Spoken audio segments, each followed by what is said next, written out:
first game, and then I guess because I don't think Mikachu, you didn't give your thoughts on the second game yet, right? No, I don't think you. Yeah. So what we're gonna do is I'm gonna let Key give her thoughts on the first game, and then y'all can all talk about the second game. You with us, Key? Yeah, I'm here. I'm like, damn, I'm mad you doing late night shifts because I gotta get up early. All these topics is so good. I do too. Yo, I'm like, damn, I want to talk about all of this stuff, but I gotta get to bed. That's what happened to me last night too. I saw you was going live. I'm like, damn, I gotta wake up early in the morning. But I just ain't but look, we all respecting each other. I know you guys go live during the game, so I'll wait till after the game to go live. Yeah. You feel me? I'm knowing. So that's really what it is. Yeah. I'm knowing. It just sucks. Like even last night, it's crazy. I wouldn't have went live last night. I had no idea KSAT was going live. By the time I figured out KSAT was going live, I had already promoted it. I had already told people to pull up, and then I had looked. Yeah, I looked. It was like 2 minutes left before I said I gotta go live. I said, but you know when you a big dog, I'm like, yo. I said I know everybody gonna be in KSAP chat. I ain't even worried about it. I was like, I'm gonna still come do a show, and that's what I did. Yeah. So I'm proud of myself. I did a whole show, like a real show, like I had everybody in my chat, and that's like, that's like a accomplishment. Like for me, it's like, yo, that's an accomplishment. Yeah, because it's like you can't let stuff bother you. You got to be able to. It's almost like if you a performer. Like I tell everybody, I do music, and if any of y'all ever did music before, y'all understand this. If you on stage, right, and you mess up, the crowd don't know you messed up until you let them know you messed up. So you got to keep going like nothing happened. So even though I knew KSAP and he's the big dog, and we live at the same time, I had to give a show like it was like I'm prime time. I'm the only person here, and that's what I did. So I felt good about that. Man. That's dope. Facts. You should be proud of that. Yeah, absolutely. But you definitely should. And the topics was great too. So yeah, I mean, and honestly, I mean, it really doesn't matter because then when yours go off, they just go searching for the next one. Salute, big bro. Salute. Hey, big bro. Hey, big bro, you already know you always do a great show, so I know your show was amazing. But I said, you know what? I said I didn't know until it was like 2 minutes. I'm looking, I'm like, what I'm gonna do? I can't tell everybody, yo, listen, I'm canceling. Right, so you was already locked into it. You gotta do it now because the people who want to see you, bro. You know what I'm saying? Yeah, there you go. Yeah, but as soon as his was great too, and then but it's like as soon as his is done, they just leak over to yours. So it kind of like not really because after like you already know is we got multiple big dogs. So he was live and HD was live. So it was like it was nothing I could do. It was one of them. I was like, fuck. Oh my God. I feel you, but so yeah, the first game was good. It was the first quarter. The Rose was hitting them over the head. Vinyl only had 2 points. Yeah, absolutely. I think Ka not being inserted in helped them a lot. I think that's just a reality. I'm not saying she's a bad player. It just they were able to insert they were able to play with the lineup. They were forced to play with the lineup. Play with different lineups. Yeah, exactly. Absolutely. And it worked in their favor. And no seniority won over that. Even though we was hitting them in the head, it still was we was trying to find our bearings after being off for a week. Both teams was like they was bricking for like a few possessions, more than a few for a while. And then finally, they got into it or whatever. But the Vinyl started walking them down because the refs started calling phantom fouls, and so they was able to stop the clock and hit shots at the line, and that's how they kind of walked them down. But I'm glad they was able to pull it off. Chelsea's always do every 2-3 for a big game, so I hope that don't gas people up. I don't want to take away from her, but it's like it's like. You know what I'm trying to say? Like she's due for it. Like this is gonna be a game where she hits great shots. She may hit the game winner, and then like the next 2 games, you're like, Chelsea, what the fuck are you doing? Yeah, like what are you doing? So she was due for it today. So I'm glad we pulled it off. I want to say second through fourth quarter, Angel started to get her bearings as well. And I think the last thing was, Nola finally challenged the call. That was great. But Angel had to beg her like twice. Yeah. She asked her to challenge the I'm first. Glad I missed the game, man. She asked her to challenge that offensive foul. That was sorry, Key. AD, do you have Max? No, I could have watched it. I got it. I got what I need. That's what I'm saying. I just was busy, bro. Like my everything was back today. Like I forgot the Rival was even on today, to be honest. Yeah. But I was just letting you know in case you missed it. You could go back. Yeah, go back and watch it. Yeah. I'm probably gonna run it back. Key, I ain't mean to cut you off. I just wanted to ask him if he had Max. Oh yeah. Yeah, I think that was it. Yeah, she had to beg her. She asked her to do it on the offensive foul. That wasn't an offensive foul. So then Angel got 2 from that. And then that phantom call, she asked her that she had to beg her to do it. Finally, she did it. She wins it because I don't know, that could happen if you actually challenge the call. Exactly. And then Angel gets that 5th foul, but we only got 1 bucket to make to win the game, and she sits her on that 5th. Yo, Key, I'm gonna touch on something. Dog. I want to bring something up that's you talking about, right? Remember earlier you said that the game got close, and it was these refs and it was the fouls. I think part of it was the coach too, bro. I'm so we talking about Angel challenging this call. It was another call that happened before that Angel was telling her, like, yo, I ain't even touch her. You could see Angel lips like, yo, I ain't even touch her. And Nola kind of ignored it. And you saw a smirk on her face. When you go watch the AD, you're going to see what I'm talking about. Yeah. You saw a little smirk on her face. And I'm sitting here like, why are you smirking? Like Angel was telling you. And then she's standing there like a dumb look on her face. And that's probably why she challenged it the second time. Faz, what's going on, Faz? Shout out to Faz. That's probably why she challenged it the second time when Angel was like, yo, nah, challenge this. Because the first time Angel told her to challenge it, she ain't do it. And she was standing there just looking like with a little dumbass look on her face. And then on top of that, to Key's point, Key's absolutely right with the refs and everything, but I also feel like it was a little bit of Nola's coaching. Like sometimes like the lineup she would have out there and the things she was doing you just still saw it. And I felt like she almost gave the game away. So I'm happy that the game was in our favor, but I feel like coaching almost gave this game away too. I'm gonna be honest. No, looking at the stat line, bro, the Vinyl missed a lot of shots, bro. Garbage. Yeah. Like they was shooting. No, but Angel was defending though. They was defending out there, shot, bro. Like she ain't. She was 0 for 7. I seen, and you know what I'm saying. Like they was defending though. The Roses, dumpster juice. That was part of it. I'm saying no, they was definitely missing, but they was the Roses, Angel, and them. They was out there defending for real. So yeah, that's a fact. I mean, Angel kind of ran AB off the court. When AB was out there, she couldn't do nothing with her. She was unplayable, so Teaspoon had to switch. She was frustrating. What's her name? De'Erica. Frustrated De'Erica a little bit. She do that to De'Erica every time. It's so funny every time. She did it during the WNBA season. Like she frustrate the hell out of her, and then they be cool as hell in a way. Yeah, they love each other. They love it. Yeah, they love each other. Compete and still go hard at somebody when you play the game. Yeah, it's funny. Cool, but yeah, and then big bro. What up? What up, though? Man, true. Hold on, y'all. Let Keelan her playing. Yeah. Oh no, go ahead, Casey. I don't I just don't like interrupting. Like I wanted you to be able to jump up in here, man. Hey, y'all know how y'all be saying land the plane. I'm gonna dock my boat. That's how I'm doing mine. Okay. I ain't mad at it. I'm right. I'm the captain of my shit with the big yacht out here. Hey, I'm gonna need you. Hey, big bro, I'm gonna need you to dock your boat so we can. Y'all know. I get in and get out, man. Listen, you know you got K-Sab cooking when he start doing the analogies. You put the lettuce with the tomatoes. You know he gonna give you the rice with the beans. That's what that's K. You got a new background, K-Sab? That background look different. I've got 100 backgrounds. Man, I've been switching everything up, man. Yeah, man. Yeah, I see that. I'm like, K-Sab treat his backgrounds like haircuts. Like you see somebody, you notice they got a new lineup. That's K-Sab. You gotta switch them up, man. That's nice. I like that's that, nice. But yeah, she a clown. But I mean, still we rise. Still we rise, even though we got a clown coach. So y'all still trying to get her out of here?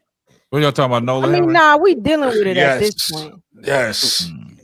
We dealing with it at this point, I think. And I think we could get through it. I think we can actually. I see some light at the end of the tunnel that we could get through her clowniness. So, K-Sap, did I introduce you to Mikachu? I'm not sure. I don't. Nah, I'm not. Shout I out, think listen. I think I was on one of your panels when she. Nah, she was on.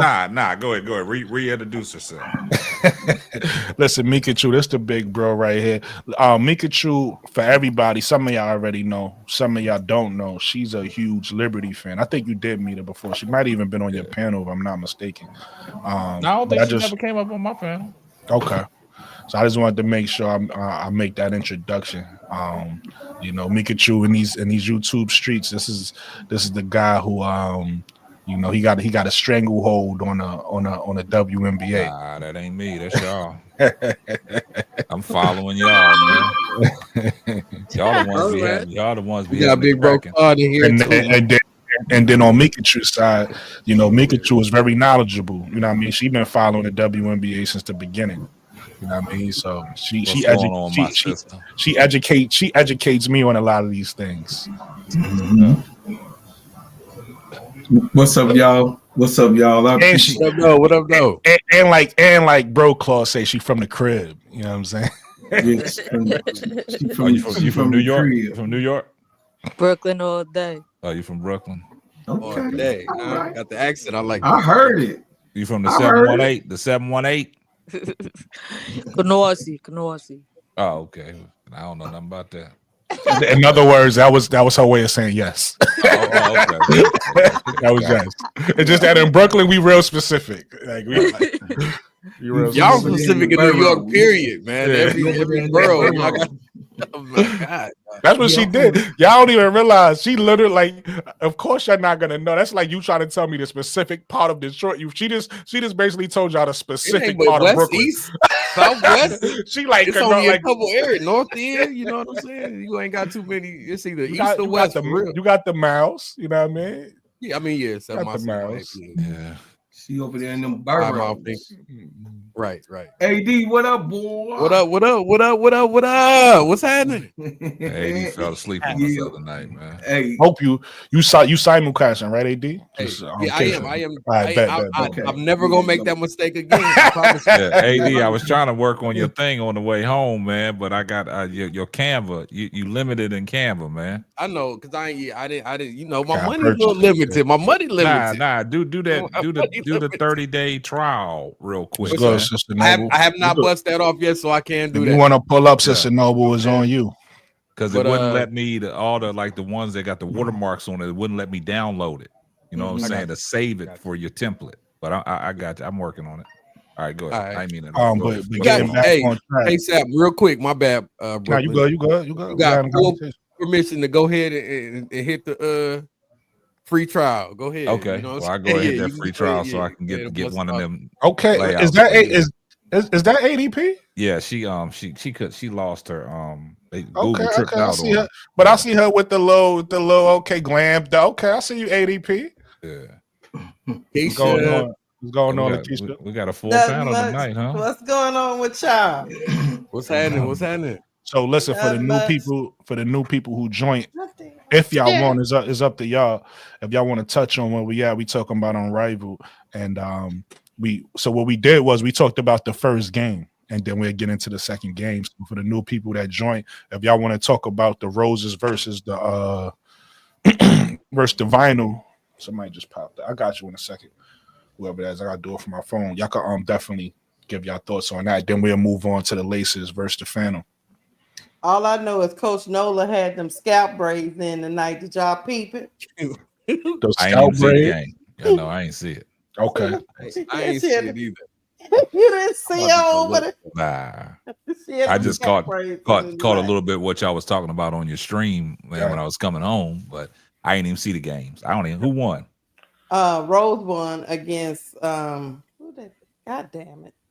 I just called it that against the Vinyl. Look, let me tell you something. Case that the Vinyl had 2 points in the first quarter. Wow! All that firepower. Then they brought it back in the second, but Arike never could get going. What Ryan Howard do? She had 24 points. She came along in the second and third. Yeah, You ain't right, K-Step. I'm just asking, she talking about his rig. I'm just trying to see where she came along.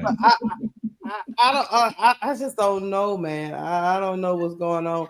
That team got a lot of firepower, and they do not even show it. I don't know what's going on. That's a fact. That team is. I'm surprised. Like that team is really good. It might be a lineup change because I think they do look better when they put the ball in Ryan Howard hands. So maybe they need to bring Enrique off the bench, and they stagger them, and let Ryan Howard and I don't know who the third person would be, but let maybe light skinned girl, the tall one, I forget her name. Oh, Ray Burrell. Yeah, maybe Ray Burrell, Ryan, and Derek and Hamby. Maybe that should be the three. I don't know. I'm just throwing something off the top of my head.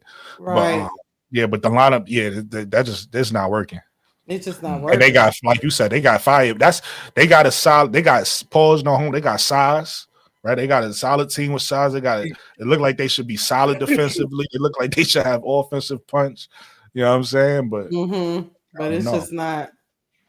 And then Aaliyah Boston, guys. Sometimes it just don't. It just I told y'all don't feel right. Like I told y'all about Aaliyah Boston from she game became one. Oh man, listen! Don't say Aaliyah Boston name too much because bro might pop up. Nah, she became unplayable. Like, dang, was it like that? Some of them players are just not. It's just they're not good for that 3-on-3, man. Not built for her. Not for everybody. Yeah. Yeah, same way like 1-on-1 not for like certain play styles is not for everybody. 1-on-1 ain't for everybody. 3-on-3 ain't for everybody. So who showed out? Who showed out for the Roses? Who showed out? What did Angel do? Angel. I ain't even checked the highlights. Angel 16 and 15. Solid defense. Double. Solid defense. The only thing, and this shows people, you know what I mean, for the Clarkies out there, right? Because on my channel, I get beat up. The Clarkies think that I only critique Clark, and I don't say nothing about Angel. The only thing that I not a bad thing, but just like how I personally felt and what I would have liked to see. I just wanted Angel to shoot the ball a little bit because don't put out all these 3-point shooting videos and then you get in the game and don't attempt one. You get what I'm saying? Like I don't care what you. No, hold on. Let me land my plane with this just so y'all can understand where I'm coming from. I'm not saying it like a bad thing. I'm just saying it like I don't want to see a whole bunch of practice stuff. And then in the game, you don't even attempt it. You get what I'm saying? I don't care. I don't care if you miss, but if you're gonna be showing me in practice what you're doing, I want to see that practice translate. That's all I'm saying. Ben Simmons. That's that Ben Simmons. And Brooke, I was just gonna give you the stats. She was 3 of 6, 16 points, 15 rebounds. And I love the way she played. Hold up. I mean, she was 3 of 6 and had 15 points. Yeah. Or she was getting butchered going to the line. They was giving her a whistle tonight. Yeah. And she was playing aggressive. She was free throws. Yeah, she was playing aggressive. She had all free throws. She was like hunting those fouls out, and I respect that. I like her aggressiveness like today. But I'm just saying, like, shoot the ball, and you're gonna get me hyped with all these. You're gonna get me hyped with all these videos. I don't care if you miss. Everybody miss. Even in their practice. And K-Sap, Kalia Copper did not play. See, I'm gonna leave Kalia Copper alone right now, man, because like I said that from the start, I expected more from Kalia Copper in this 3-on-3. I just don't see it. I mean, you got spurts, but it's not there all the way. And like Brooklyn said about Angel, like I see all these practice videos, man, and Unrivaled they practice. She out there shooting them threes and hitting them. And I said that, when she was doing the workouts, man, you doing all this working out. Just have the confidence to go in the game and shoot it, man. Just shoot it. That's it. I don't want to see all this work in practice and it's not translating. That's what I'm saying. I said a little bit earlier. Like I think the game was better today because Kai wasn't playing. I mean, I genuinely think that. I think her not playing made the team. I think she stifles them when she's on the court. And then. The only thing to you, Brooke, was I get you wanting her to shoot more 3-pointers, but they also don't be running nothing for Angel to be able to do that. Like they don't run stuff for Angel to be able to get some of those shots. I think there's a mid-range she did patch up today. I didn't care for that. I thought she should have shot a mid-range. She like second guessed it. But as far as like 3 points, stuff like that, I kind of just feel like a lot of times they just put her in not so good spots. They don't let her play well to take the shots we see her taking in practice. And I think that's a coaching issue. Nah, definitely. Yeah. And like I said, it wasn't even like a knock towards Angel. I'm just saying in general, just because I just want to see her get better. Is one thing to like do, put all this work in practice. That's all it don't even got to be threes. Like you just let it fly, period. Like you said, if she passed up that midi, let it fly. Like, you putting in this work. I trust it. I don't care if she missed. I trust it. I trust her shot now. I just need her to come out there and just. I like and look, giving her credit. I like the little spin layup she did today. That was one of the times she went to the line. She did a little spin layup. So you seeing the work she putting in. Lisa Leslie, she called it out. You know what I mean? You could tell. Look, I'm looking at Angel. I could tell she getting it higher off the glass now when she laying it up. So I'm seeing the work.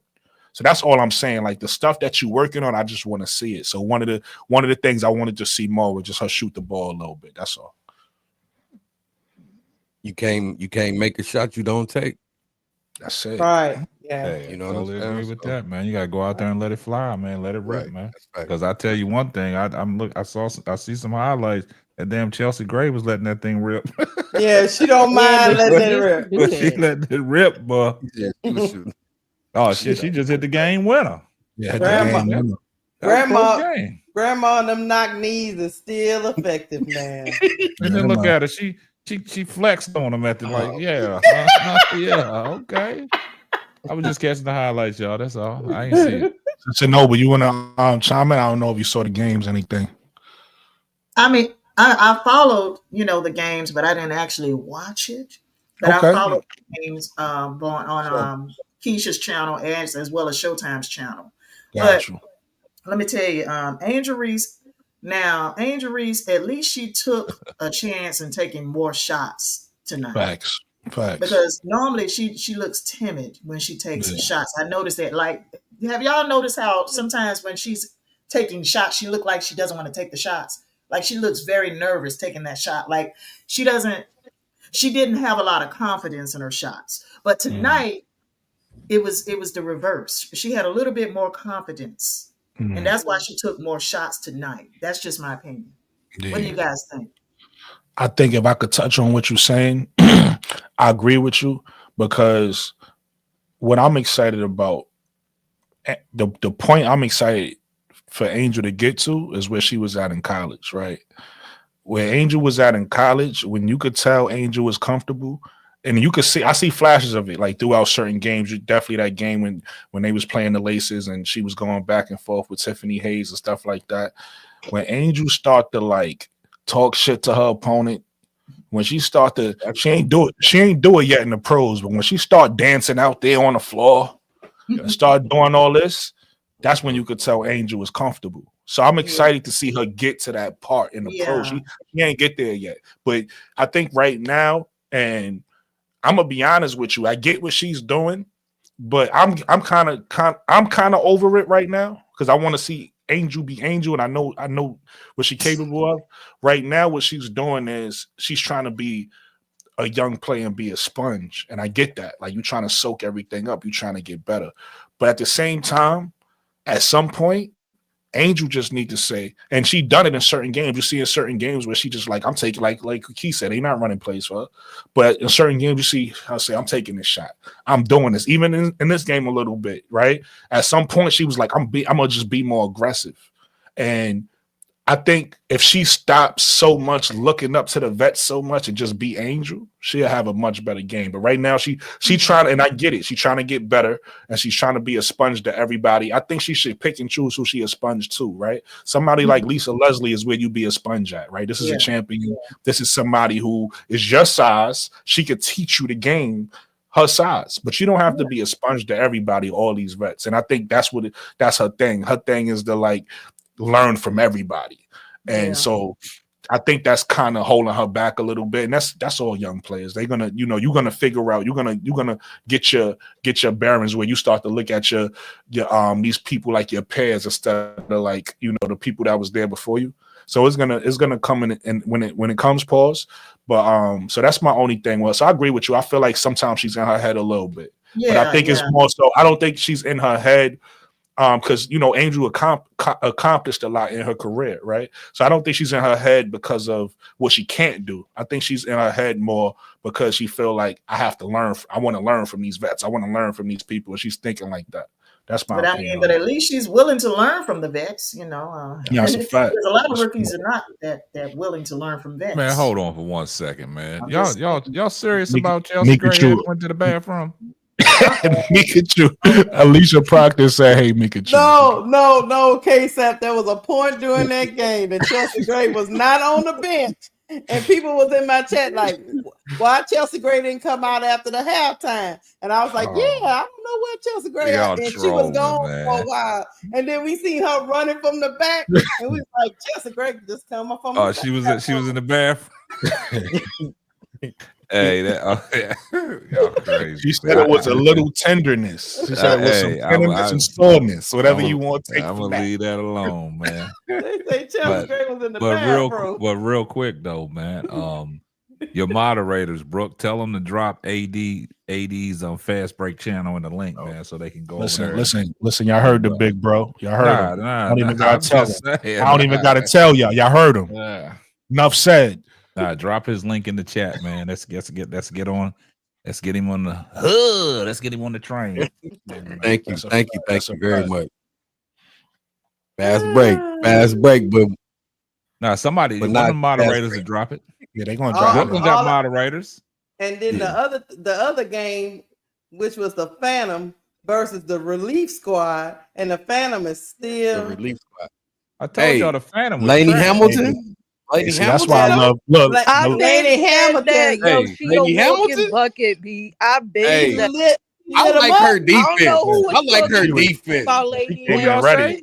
Because I said that. But Nigel Lady Hamilton. Where'd she get in there? And she's a walking bucket. Hold on, y'all. Let the Liberty fan talk about her play. Go ahead, Mikachu. Go ahead, Mikachu. Y'all can 27 see, long. y'all can put some respect on my homegirl name. I was about to call her Shorty. She taller than me. But I'm just saying, I'm glad y'all can finally see what I've been trying to tell y'all. She a walking bucket. Hold on, Mikachu. Two-way player. When did she start playing? I like about her the most. They signed her. I think they signed her today as a relief because there's so many injuries on the late. Yeah, that team. That whole team got straight off the plane and got to work. There you go. Yeah, she went straight. Hit the game winner. She went straight to the hospital to make sure she got all her checkups so she could be cleared to play. Man, what you was with her or something? One day, she got all her checkups and everything. I watched the whole game. But how you know she got all her the game winning? Hey, she a Liberty fan case. She brought her lunchbox. I mean, she solidified the win for the game. She took the last shot that won the game. I'm just saying. You said, look, she got all her checkups and how you know what you was she there? She said that in the interview. I didn't see it. That's why I'm asking. I didn't even know she played. That's why I asked where'd she come from. She came off the plane. You West Indians say off the boat. She just came off the boat and came to the game. She got off that. She barely worked the cold out her eye. Well, I will say this though, Mikachu, because last year when we covered the finals, man, she got one of them games by herself. She won one of them games by herself, man. She was the smart. Yep. Yeah. So I respect that. I agree with what you said. But like I said, the reason why I was asking, because I didn't even know she played in Unrivaled. I didn't even know she got signed. Yeah. So that's why I was asking. I didn't even know she played. And y'all talk about I learned something new today, K-Sap. She's a relief. She got a relief contract. A relief. So they signing them like that? Yeah. Because there was so many injuries on the Laces. They needed more players, and they signed 3 people. They signed Menage and I call her Hazel Eyes. She used to play for Connecticut, but I think she played for Minnesota. Yeah, Kiki Jefferson. I learned her name tonight. I thought you were talking about Mariah Jefferson. No, this is Kiki.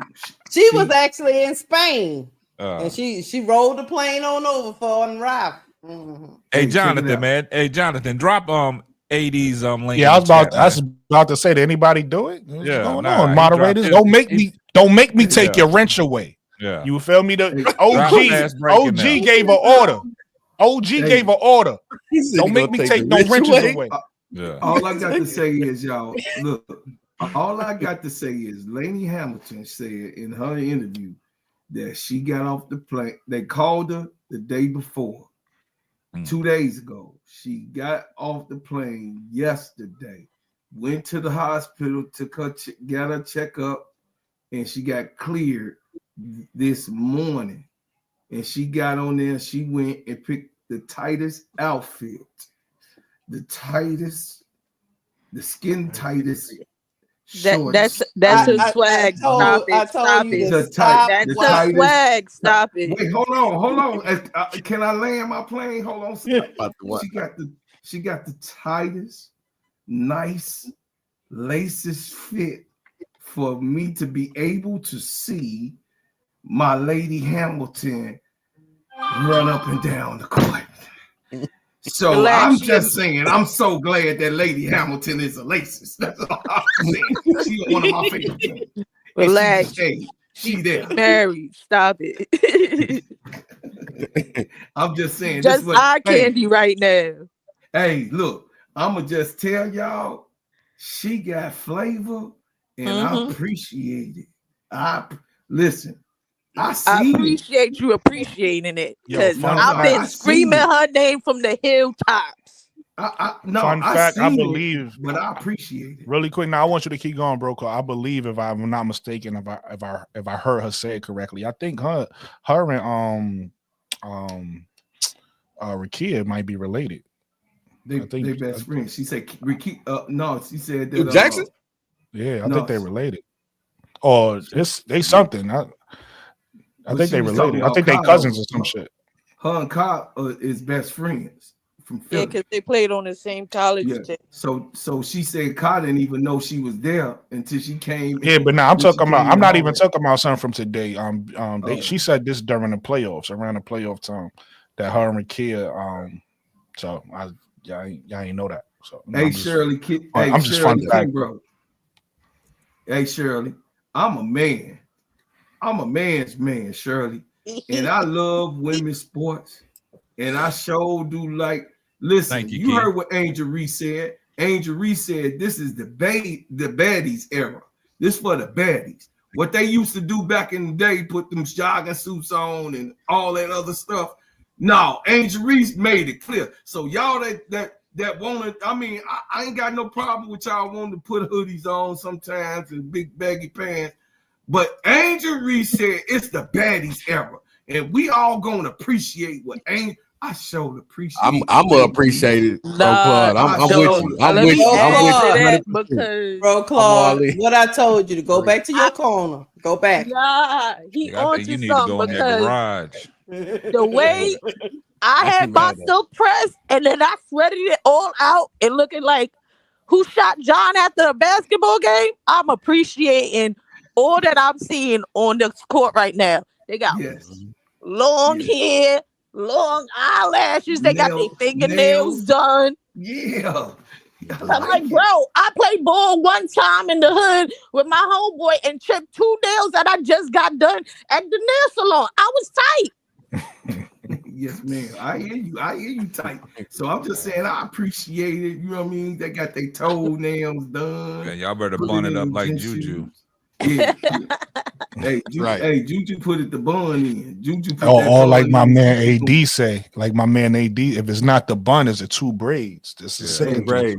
All that long hair down to your derriere, man. Nah, that shit Flage had yesterday. Nah, come on. Or look, Sunday, or whatever she had. What she had? Man, that long hair, man. I don't like all that, man. They be holding them back, man. Them 26 inches, them 27. Hey, some of them be having it down to their ankles there. Yeah, I mean that's too much, man. That's too much. Shaka Khan, you know. But I just don't say nothing about it, man. I let these girls play, man. Let them play. Hey, K-Sap, Because they went in. About them, man. You know what I'm saying? At least they. I don't say nothing about their looks, man. At least they ain't come. You notice I'm quiet on this segment. Yeah. Listen, these some beautiful women, but we here to talk basketball, so I'm quiet. I'm gonna let these brothers. About that. Look, how we digress into wigs and nails. Bro Claude brought that up. He started Tiger Stripes. That's he started with the tightest jersey. I ain't say nothing about you brought it up with the Tiger Stripe. I just said, look, I don't say nothing about how they look. I just said I guess can't do K-Sap going down to the derriere. That's K-Sap. He in the middle of calling the game and stopping in the middle of the game, talking about look at them booty shorts Lane Hamilton got on. That's a true gingerbread man. This is my stream. Hey, K-Sap. I don't mind. She laced them up good though. She laced them up good. I don't mind 30 inches of hair.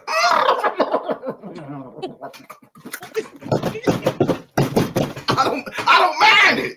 It's all right with me. I love it all. I love it all, K-Sap. Nisa Mero hair. Look, Nisa Mero hair slapping 5 feet in the air. She had some long hair that was down to her backside. She slapped the girl. She went up for a rebound, smacked her dead in the eye, and she got the rebound solos made 20. Yo, everybody, you know this for Bro Claude, everybody. I'm just letting y'all know now. This is scary, Bro Claude. Keep going. Yeah. Okay, this for Bro Claude. Hey, listen. I love Bro Claude segment. I love women who are women. We say this women's basketball, right? I love this for Bro Claude, y'all. This for Bro Claude. They call girly girls. Oh my goodness, good Lord. It's called girly girls. God, dog. Look at the tattoo on the thigh. Who don't want to see that running down the court?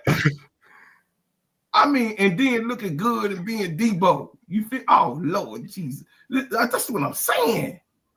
Brooklyn, stop it, Brooklyn. Can we? He love him some Benasian lady here. I'm just okay. We done. All right, so look. Shout land out to the plane already. Dock the boat. Come on. Let's knock the boat. Let's knock the boat. Okay, I'm landing the plane. Okay, Keith. All right, baby. My niece on here. Look, listen. I'm just saying. I'm so glad that we are in this era because it's gonna make a lot of money for the women. Listen, I'm gonna take it. Hey, we appreciate that, Bro Claude. I'm gonna take it from there. Lakeisha already segued us, so I'm gonna just hit everybody on the panel with this one question, and we can move on to topic number 2. What was your thoughts on the Laces versus the Phantom? And I'm gonna simple like that. We're gonna talk about that game, and then we're gonna move on to topic number 2. I think it was nothing spectacular happened in the game. Besides Benajelani, which I already knew it was going to happen when she hit the court. So dropping 28 on her debut. So yeah, playing both sides of the ball too. Exactly. Yeah. She pride herself on defense first. She gets her buckets, but she pride herself on defense. I think also key to your point too. Shout out to the Laces. I think this looks really bad on the Phantom because it's just like, you got Sabrina Ionescu out there who people will argue is a top whatever number you want to give her as a point guard. You got Brittany in the finals though. You got Brittany Griner out there, who's a mismatch, right? She you're the biggest person on the court. And you got Satu out there who's supposed to be the Uconn, and I don't know. That team just don't seem like I don't. It's something missing. I don't know. It's like one, the defense is terrible on that team, right? And then BG is just not dominant. Like you would think, like at least in the half court. I seen her like try to. She made a couple plays in the half court where she was, she got a shot off, and I was like, okay, but it was for her to be that big. She was missing a lot. So I don't know. They kept trying to feature her. She had 3 rebounds, man. Yeah. 3 3 rebounds. Yeah. You 7 foot. Yeah. 7 foot. Yeah. We talked about her getting downstairs. I don't even want to get into it about her, man. Yeah. Come on, though, man. If you're going to keep playing, we got to see you get in the paint. You got to be in there banging. You bigger than everybody else. How you can't? That's come on, man. Like I don't want to see her out there with 3 rebounds ever. And I don't care if she playing against the men. You better have more than 3 rebounds. You that big. That's just how I feel about it. You know what I'm saying? Like that's terrible. But Lady Hamilton, hold on, wait, no. It's the way you said it. It just sounded like we went right back.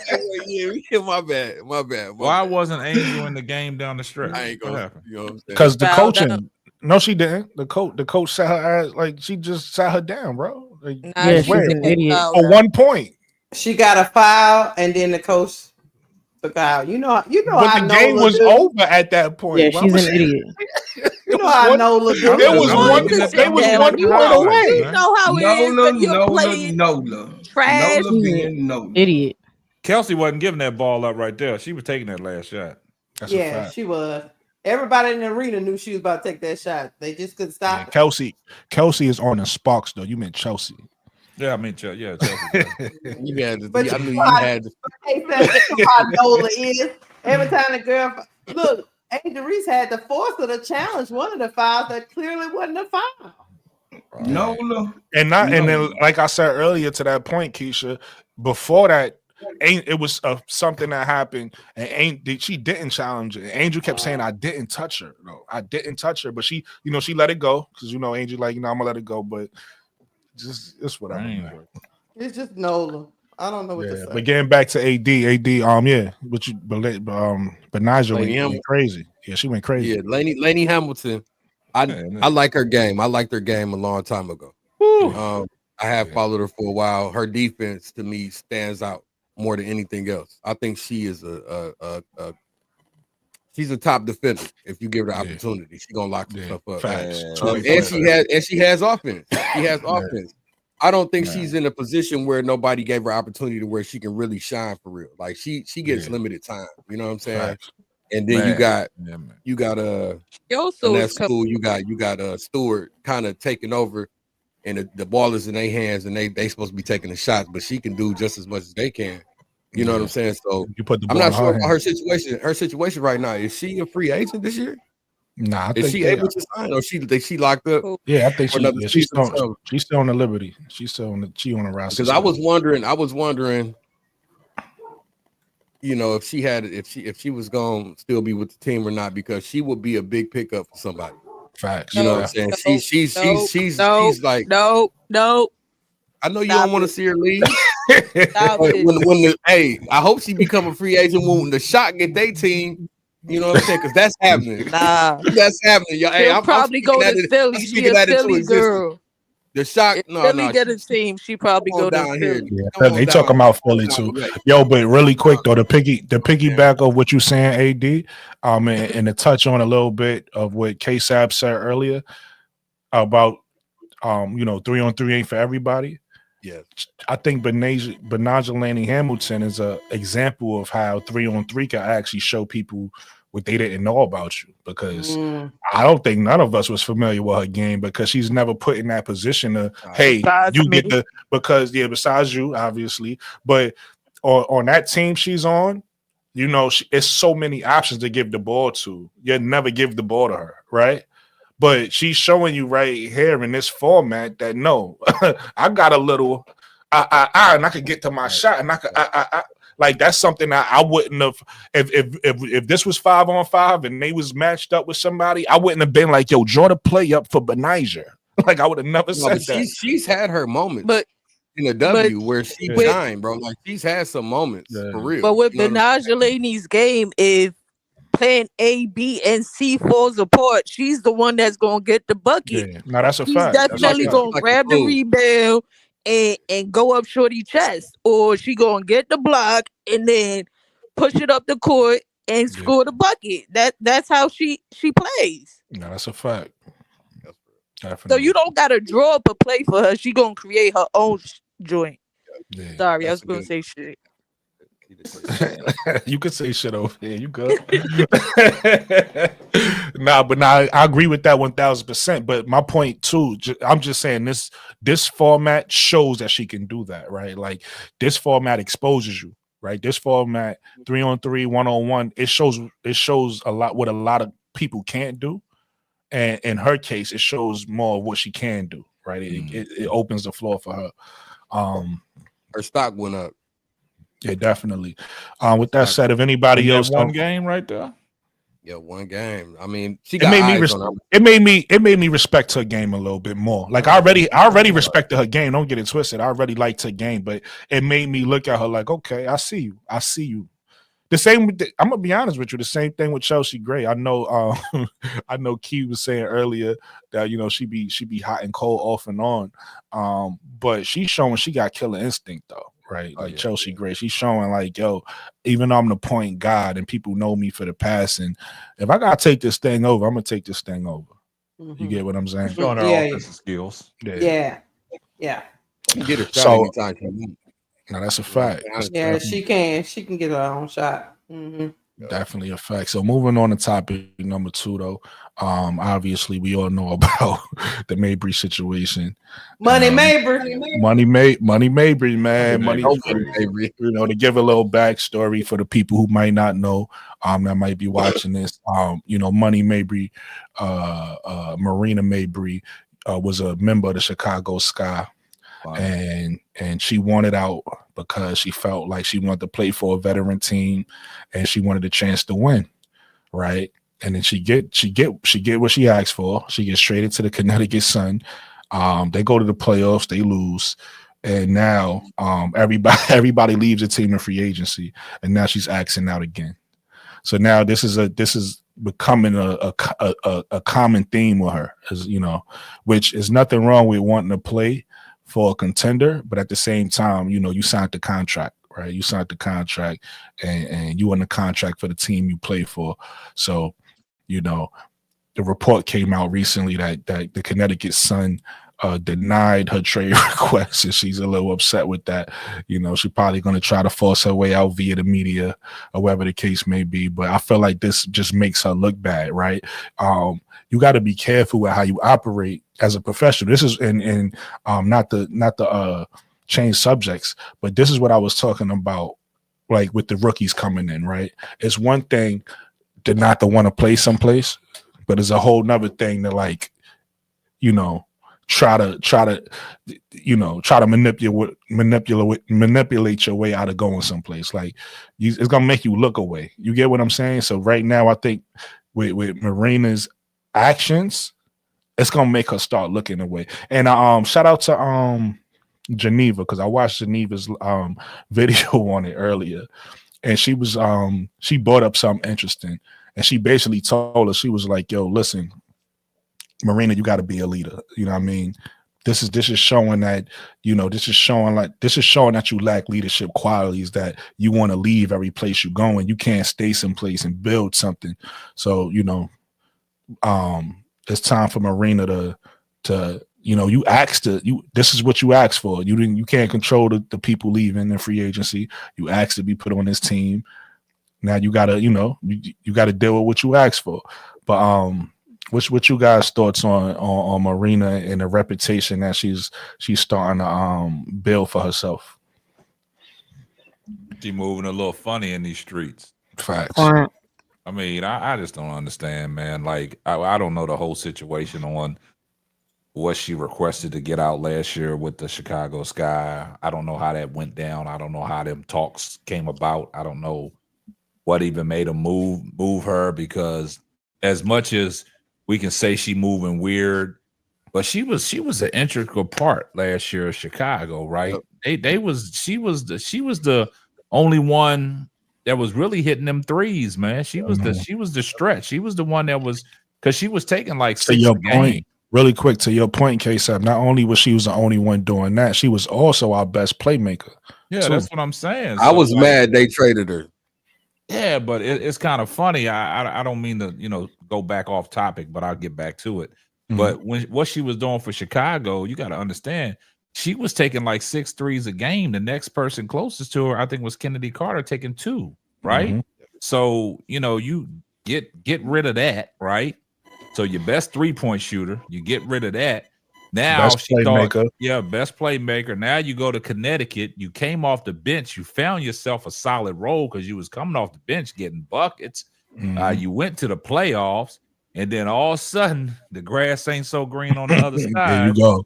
Because what happened is they blow that roster up. Now you want out of that. Okay. The thing about Marina Mabrey, she always thought that she was the number 1 player, even when she played at Notre Dame, right? So you got to understand something. She was never the number 1 person. So now you got a team that was blown up in Connecticut. You the number 1 person now. Won't you just stay there? This is the role that you wanted. Hey, KSAP, she might be number 2 because Natasha Clouse. Yeah, that's what I'm saying. But this is what you wanted. Now you all of a sudden you want to trade. I mean, you can't keep doing that because now your reputation is going to follow you. That every team that it don't go well, then you're going to want out of there. So I mean, it is what it is, man. But she moving weird, man. But I wish her the best of luck, man, because she ain't that bad of a basketball player, man. She's actually a decent basketball player, but these reputations follow you, man. When you do stuff like that, you're a headache. Yeah. Let me say this. And it's getting a little bad when the president of the Connecticut Sun come out and says a statement like, "We took a risk on you, even though we knew that you forced your way out of 2 cities." He didn't say 1. Mm-hmm. He said 2, implying that she forced her way out of Dallas to Chicago. That's the key word. But we felt like we'd take that risk because we wanted to win a championship. So when your president comes out and say that, hey man, that signals to me that they probably went and talked to a couple of people. But who wants to trade for a player that's gonna be asking them for something 2 weeks into being hired? Who wants that player? Soon as you unhappy, you want to trade. Yep. Yeah, I'm not trading for you. No, but she asked to be in contention for a championship, and the team gets blown up that she got traded to. But so how is that her fault? But you stick around. Wait, let me It is what it is. The team got blown up. Now you in a rebuilding phase. Hold on, let me add. This is not what I asked for. This is how it's her fault, though, Mikachu. Once you sign a contract, you on a team. Period. That's your team. She signed that contract with it don't Chicago. matter. I don't know. I haven't seen the one with Connecticut, but she signed a contract with Chicago for 3 years. No, listen. So she's stuck for another 2. No, but you making a point, Mikachu, right? She signed the contract for 3 years and axed out. And they gave her what she wanted. And now you want another team that you under contract for. Now you axing out again because it's not going your way. You get what I'm saying? Both teams looked like they was in a rebuild phase. They was Kalia effing Copper on Chicago Sky. Then you signed Teresa Weatherspoon. So it looked like it was a good fit. Then they traded away Kalia Copper to Phoenix. So you screwed me over once.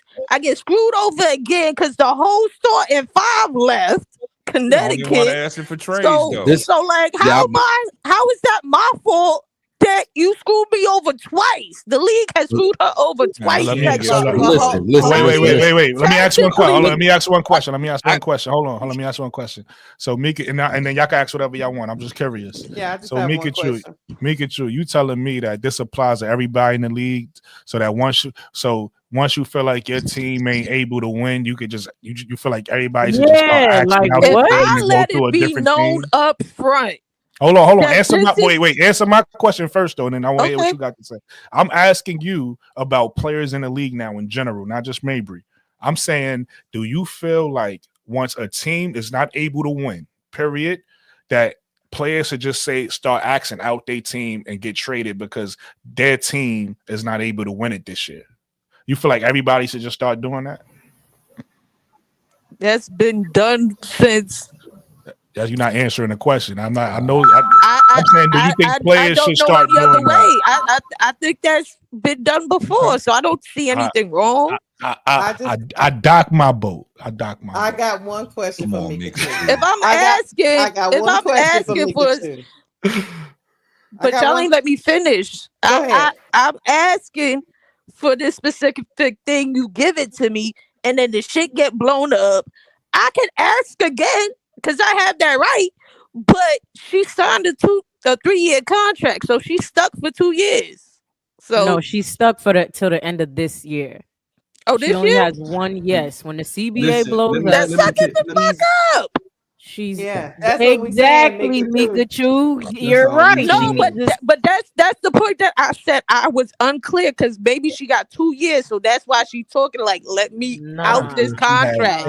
Because if I got 2 more years with this bullshit, I'm not dealing with it. But she got 1 year. Fuck it, suck it the fuck up. Yeah, why is exactly. you bitching? It's any way you slice it. What was the purpose for Marina leaving Chicago to begin with? What was the reason? Can I say something? Hold on. Answer. Somebody answer. Hold on, bro. Call. Answer Sister Noble's question first, I just want to know what was the reason for her leaving Chicago. She thought the team was not in championship contention because she was originally when she got that. She wanted to play with veterans. To your point, Lakeisha, she wanted to play with veterans. Yeah, she didn't want to play with young players. She don't want to play with championship hopping. She trying to get on the championship. She wanted to play with veterans, and she wanted to play with a team that's able to win. She want that ring.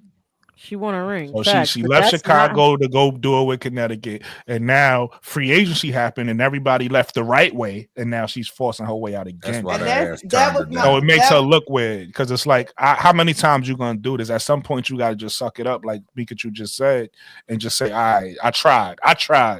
You that's just all you can do. Because you ask for a trade, don't mean they gotta give you what they don't have to give you. You're under contract. You're under. So just because you say I want to go play for a contender, they can send you wherever they want to send you. You don't want to play for us? Right. I send you where I want to send you. I'm gonna get the best piece back for my team. For I don't care what you don't want to play here. Okay, I don't have to send you to.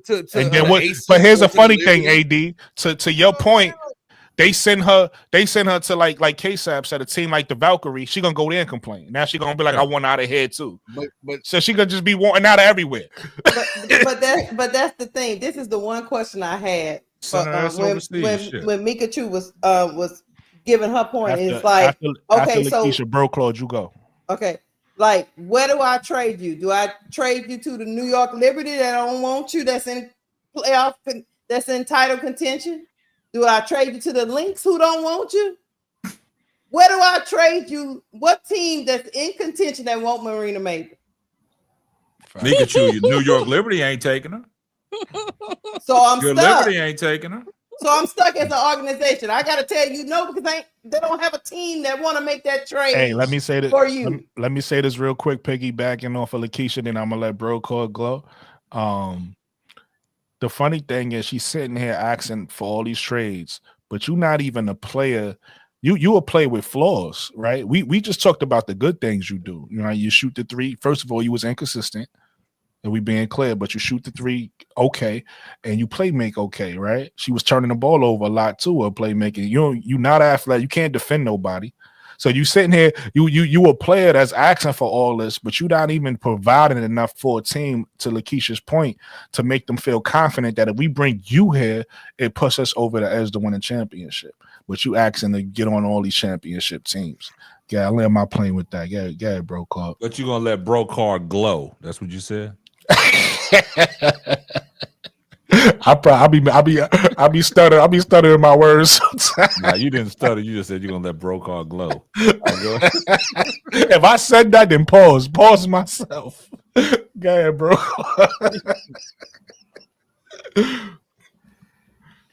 KSAP up here causing confusion. What the hell do you want to do? You want to go to this team. You want to go to that team. You want to go everywhere. You just want to have your Pikachu. To hell with signing a goddamn contract and keeping your goddamn word as a player, as a responsible business person. To hell, because the team look ugly. Let me move. What the hell type of people is this?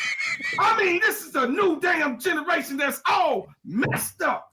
Michael Jordan did not leave Kobe, he wanted to go, but damn, he stayed. He said, hey, look, they said, hey, you the piece. We gonna work it out. We gonna get it done. Don't leave. Stop. Listen, I don't like frequent flyer ass players. Frequent flyer players. I want them out of the league. It makes it look bad. You can't put shit together because they don't like the way to get. You spoil. You're a prima goddamn donna. You're a prima donna. And now I'm going to call it what it is. You're a goddamn prima donna and you want it to be your way. You want your candy to go, you know what I'm saying, in your candy box the way you want it to be. You ain't saying, hey, I made a choice. I made a decision. This is what I want to do as a professional, and I'm going to show what I got to bring to the table. Now, if somebody want me, they're going to give me an offer, and then maybe I think about go ahead and signing with them when my time is up of doing what I said that I was going to do for the team. But to hell with all this, I done signed a goddamn contract, and now all of a sudden, because y'all ain't moving the way I like it, I'm finna go. Man, get the hell out of here with that bullshit, man. That's some goddamn bullshit, and you being fucking prima donna. You signed a contract, you with. If you with me, you with me. If you ain't with me, 10 toes down, get the hell from around me. You talking about you gonna sign with the team and say, because when they sign, Sister Mikachu, when they sign, they saying they down 10 times for that team. Don't sign no shit. I don't want no, listen, I don't want nobody to say you down with me and you gonna run away from the flight. Hey, bro, I'm up in the land of plane. I don't even want you to land. I want you to keep going. But I wanted to add something to go into what you're saying, right? She's sitting there talking about she won out because she's not happy, right? What if the team said we not happy with your performance, so we want to take your contract away? Waiver ass. What if they don't want to pay her all the money she asking for because they don't like her performance? I would listen. Just because she just did this, I would waive her ass. Me personally, as an owner, I would waive her ass. See you later. You won't play at all. I own your rights. You want to be traded? No, I'm gonna have you sit down. You ain't. No, you good. You might just sit on my bench and sit down for the season and have to sit over there and pout. You know what I'm saying? I'll Jimmy Butler. I'll Jimmy Butler. You go home and sit down. I don't even want that on my damn bench. Sit your ass at home and watch what you could have been. The whole year.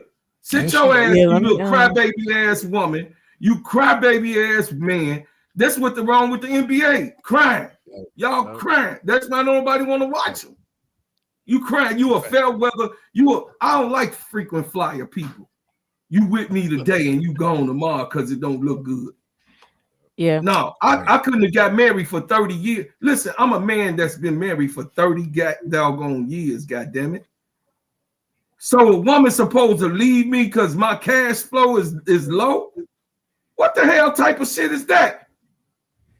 What team you really on? Right. No, that's why I chose right. I chose Amari. You got to choose that player that's gonna play, and that has everything to do with your character. That's why I went that deep. It's a character flaw. You want to get up out of here. You want you like K-Saf said. You chip chasing. You chip chasing. Get your chip chasing ass. Go get a bag of Lay's and sit your ass down somewhere. I don't know what the fuck to tell you. You know what I'm saying? So I'm done. Hey, Key, good looking out, Key. I appreciate you. Oh yeah, I just snapped out on that ass. On that freaking fly ass shit. I keep dropping it periodically just in case. Yeah, I see. Yo, listen, everybody goes. Everybody, first of all, everybody hit the like button if you ain't hit the like button yet. But everybody go to the chat and click Brother AD's page and subscribe. Hey, Sara. AD's page. Why did you give him that sound effect? He been going crazy. He got to do something. That's perfect, man. He got it works. That's his segment right there, man. That is epic right there. That's classic right there. No, that's a fact. For real. That's a fact. That's classic. You hear me? Yeah. Y'all know when You gotta that have sound one come of on, them. this You is gotta about have to go one down. of them.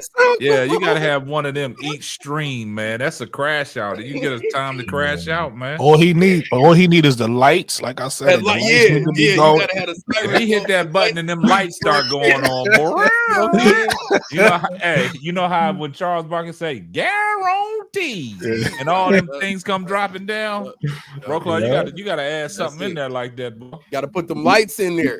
It gotta be something on it. It gotta be something flashing saying warning. Oh, this is, I got it already. I got this already. Y'all see me? It's already there. Let me ask It's y'all already this. there. I want to see the police lights. Connecticut It gotta be give up? red. It gotta be red, bro. Didn't Connecticut give up draft capital for Marina Mabry? Yeah, they did. Gave up Okay. the pick swap Okay. for next Yeah, year the pick swap to Chicago. Yeah, Yeah. Marina Exactly. Mabry, you owe Connecticut. You Yeah. owe Yeah. them playing time, baby. Let me say this. If you wanted Brooklyn to pull his page up on the screen, click my thing so it could pull up so people could see. Sometimes when they see it on the screen, it'll help them go to it quicker. AD's page. And then yeah, she's delusional. Like that's how I feel when it comes to Marina. I think she's absolutely delusional. She done forced her way out of 3 teams. Like that's I think 3 or 4 teams. That's crazy. That's crazy work. Yeah. You know what I mean? Like you can't do stuff like that. You can't just I don't like it. I don't like the way it's going. I want to leave. That's not how that works. And then you say you want to be a part of a championship team. You don't just go to a team. Like that's just not it. And you're not that caliber of a player. Like she's just not. She's the 3rd, 4th option on most championship teams. And it's like she don't know what she wants. She don't know if she want to be the most important part of a team or be a 6 man and come off the bench. She don't want to step up to be a leader. But then, like it's crazy. But then if she go to a team, she want to be like damn near the face. Like it's ridiculous what she's doing and asking for. I think also it's a power move that Connecticut it's a power move that Connecticut made that like viral and said no, we're denying her trade. I think that was a optics move what they doing to Marina. They like this shit. Yeah, they like this shit ends here. Like nah, we not. I don't know who the fuck was, but we ain't doing that. We don't care about you that much. You're gonna do what we say and you're gonna fulfill your contract, however that looks. If you decide not to play, we don't care because we're tanking for Juju any fucking ways. So we don't care. But we not about to trade you. We're gonna have to deal with it. It also just from a player's point of view, it's super unprofessional for one. What she's doing, and then 2, if the CBA is next year, you don't do something like this because teams is now looking at you. You know what I mean? Because next year, everybody, NECA, Skylar, all the big wigs is gonna be free, and the teams is gonna be looking at your track record and seeing how you move.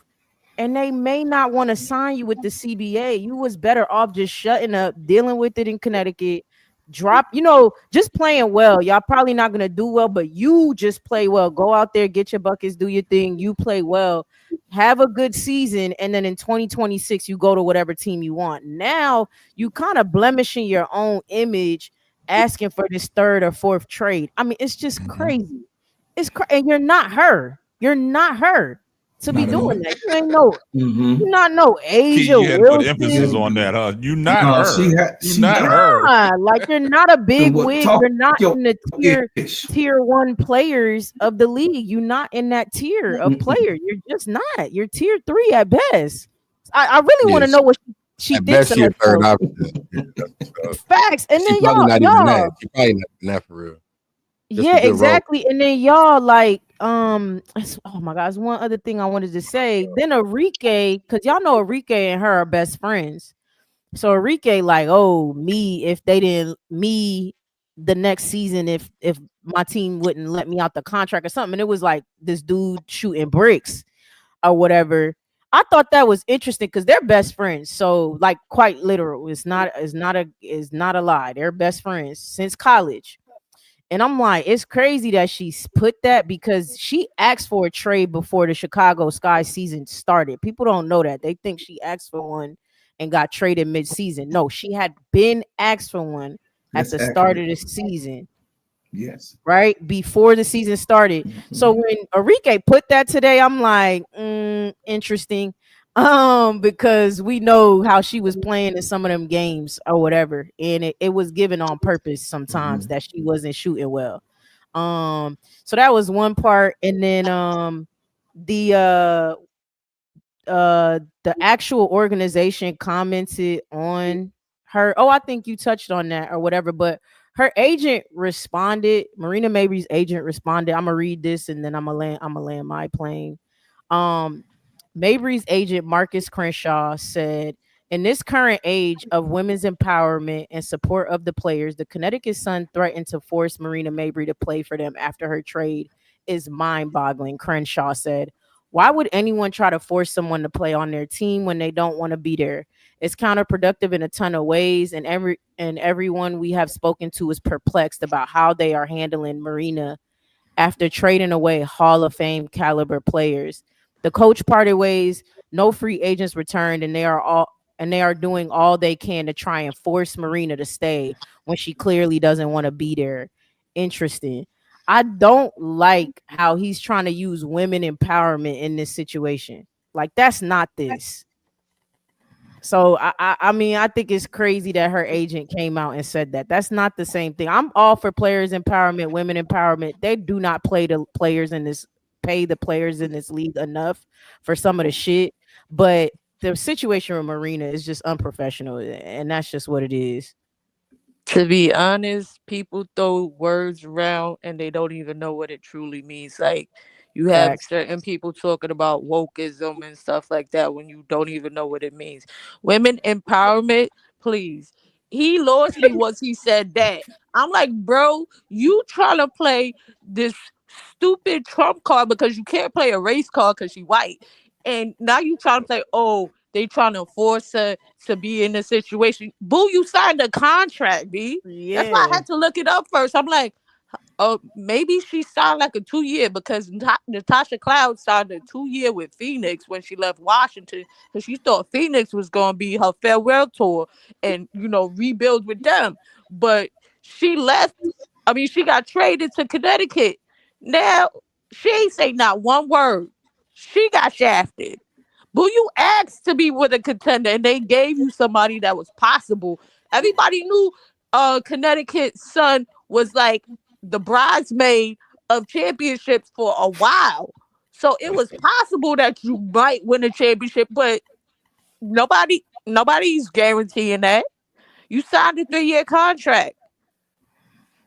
No, I was tight when he said that. I'm like, yo, bro, shut up. Yeah, I'm like, women empowerment. What that got to do with? That don't have nothing to do with this. You signed a contract. You got to fulfill it. And you could ask for a trade, but they don't have to do that. That's just not how that works. And you don't have the leverage. And like Keisha said, they gave around their pick swap for next year for you.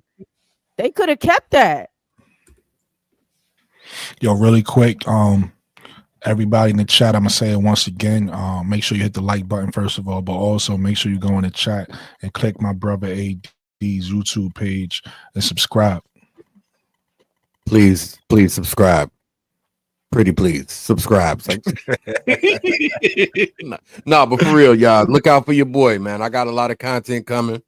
I know I've been slow putting out videos, but I promise I got a little fire lit up under me. Big bro K-Sap, bro Claude, they had to talk with little bro, and I'm ready to get it going. You know what I'm saying? So I'm about to be consistent and try to drop as many videos as I can with time that allows me to do it, bro. You deserve it. Thank you, bro. I appreciate it. It's not a marathon. I mean, it's not a fast race. Right. It's a marathon, dog. Right. Listen. You starting at the best time because it's February. When we gonna have this thing popping come May, come the draft right. On this thing, our community gonna be so popping, man. I'm telling y'all what, man. Listen, TSN is also a sponsor of Unrivaled KSAP. So I just want to let you know it was already there. They plugged it. The plug was there. So if y'all don't know what's going on, man, listen. This man that's on this panel is heavy. And the community that we have, y'all, it's like this, y'all. They got their chance to shoot a lot of shots last year. You know what I mean? Bazookas, bombs, all the stuff that they was talking about, the Caitlin Clark, and they was talking about our Angel, how she was looked like a slug, and all of this different things, and all of these black and punk sports. You know what I'm saying? You know, all of these names, Bitch B Frank and John the Quicker Data. You know what I'm saying? So all of these Marquez, you know what I mean? Adrian, I ain't gonna diss the sister, but yeah, y'all know her last name. I ain't gonna say her whole name, but you know what I'm saying. And then of course the white Jesus lady, you know what I'm saying. Right now going into this year, AD, you blessed. Trust me. Watch. Just listen to me, man. Do the be a part of this family, man. Like y'all embracing me and all that, and it's been like that from jump. It felt like family from the moment I came on KSAP podcast from day one, and that's why I continue to, you know, show love to everybody here. That's why I continue to stick around, and I feel like God put me in this position with y'all, and I'm just gonna keep it real. You know what I'm saying? I feel like it's been little messages and signs that I've been getting to say, just keep going, even in the moments where.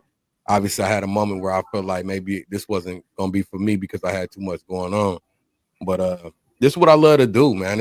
I love basketball, especially for the ladies. I mean, I gravitated to that a long time ago before I ever got on the platform to talk about it. You know what I'm saying? So being able to do this with y'all is big, man. And I thoroughly enjoy it. So if I make $1 from it, and if I don't, I still want to do it because I just like to do it. It's a love. It's a passion. It ain't about the money for real.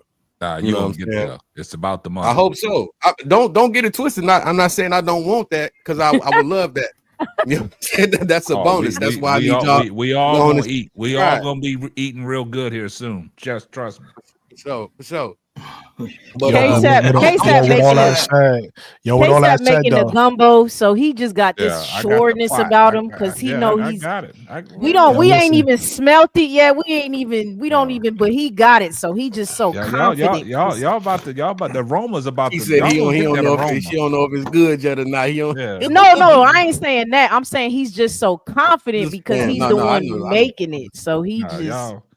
And we over here like, we just trying to figure it out. I can't get this goddamn thumbnail right. What the fuck? How the fuck do I make the font correct on? Like, what is going on? And he just over there stirring the gumbo. He comfortable. He just confident. And I don't even know how to make a live from my StreamYard. And oh my, it's a lot, man. I'm losing all that had me ready to quit. I was about to quit. Look.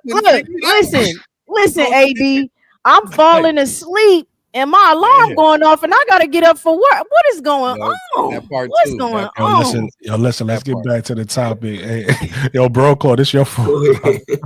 But listen, I love everything everybody said. We're gonna get to the money. I'm happy that AD is motivated and everything. But I want Bro Claude and AD both to give because Key and Mikachu set us up perfectly, right? Like they had a bunch of great things to say about the topic. So I just want to continue that on with him, with Bro Claude and AD and everybody else got to say. So let's just keep it going.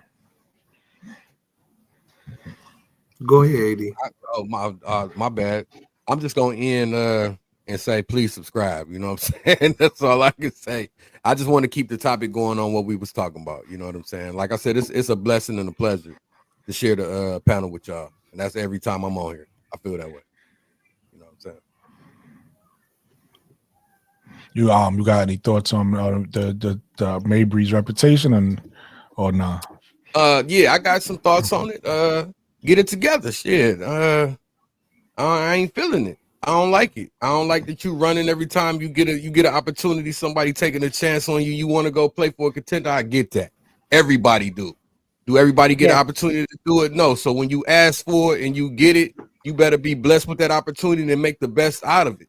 You can't keep running every time something don't go right for you. You know what I'm saying? I went through this. I went through this with my son in high school.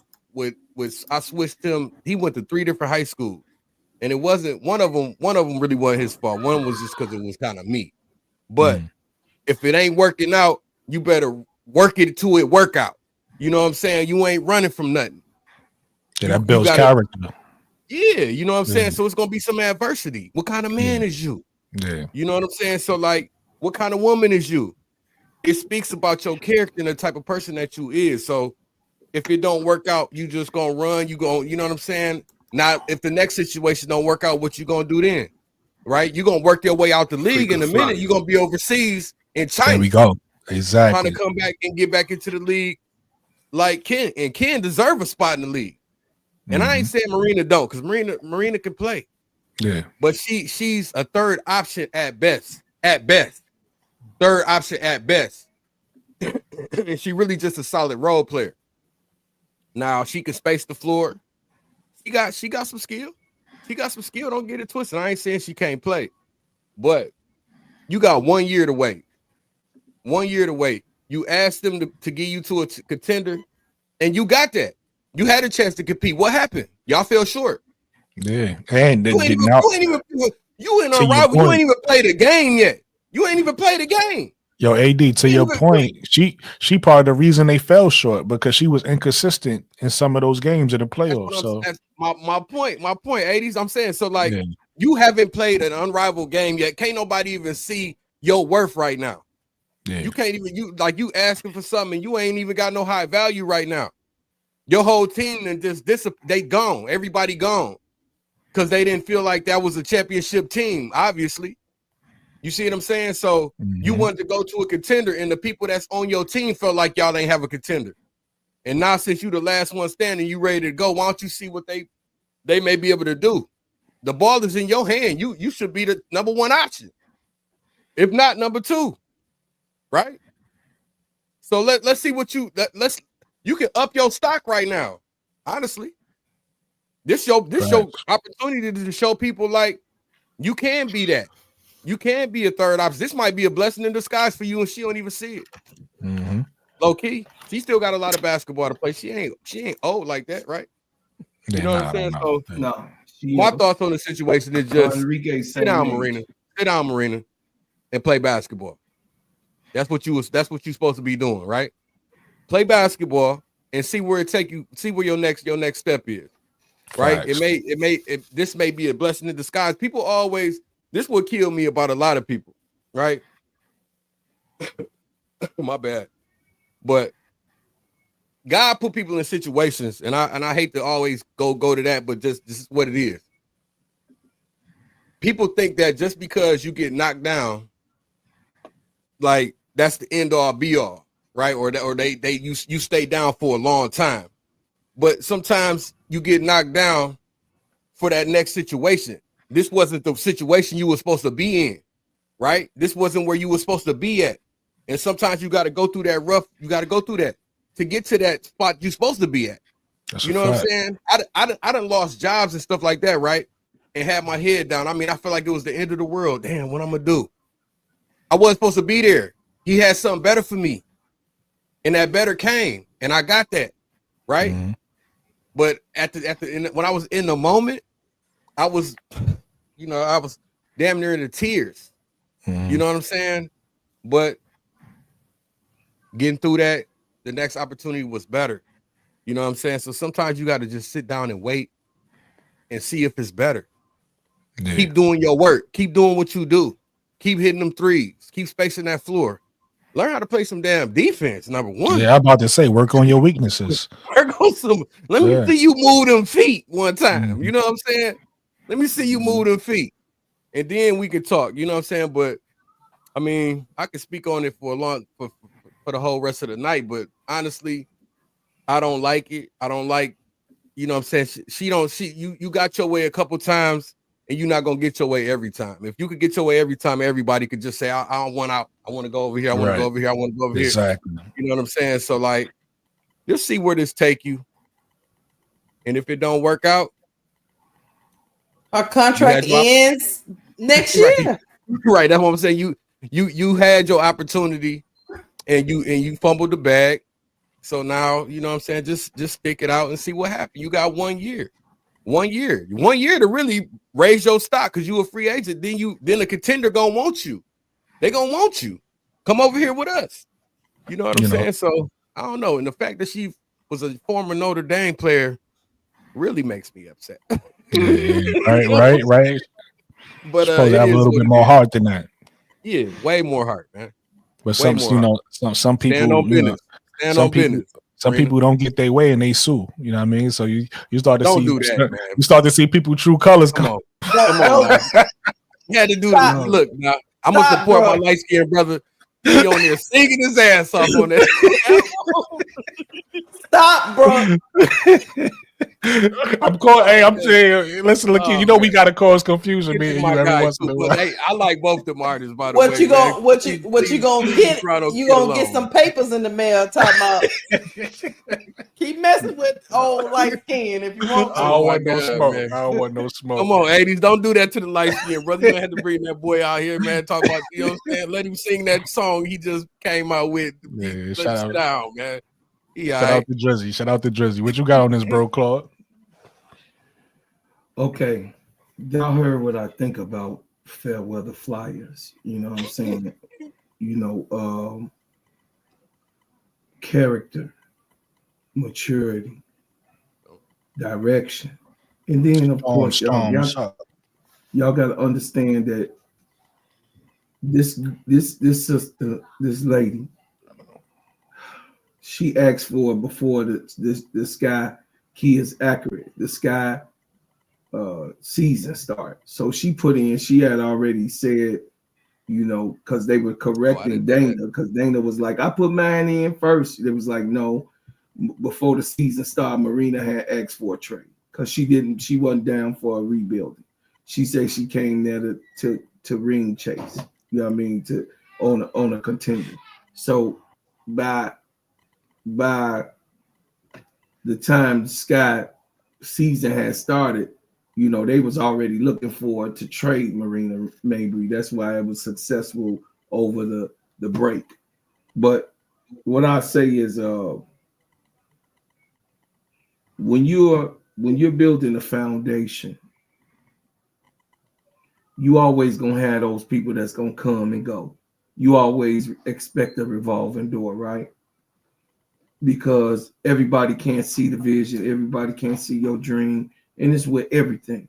It's with everything. You know, and I tell big bro KSAP this all the time. You know what I'm saying? Everybody can't see what he see. So be real specific on your guidance. You know what I mean? On you know, I trust him, but everybody else might not feel that way. And that's why, you know, I was able to be comfortable talking to bro AD about the situation. I ain't gonna go no further, but that was just like a case of which, you know, you got to have those OGs. I'm the oldest on the podcast. I don't mind saying that at all, or each and every time, because with, you know, I'm not an old fool. I'm a fool with wisdom. So y'all heard that, right? I'm a fool with wisdom. But I'm gonna let y'all know I'm not down for people that's wishy-washy. I don't like switchy-witchy people.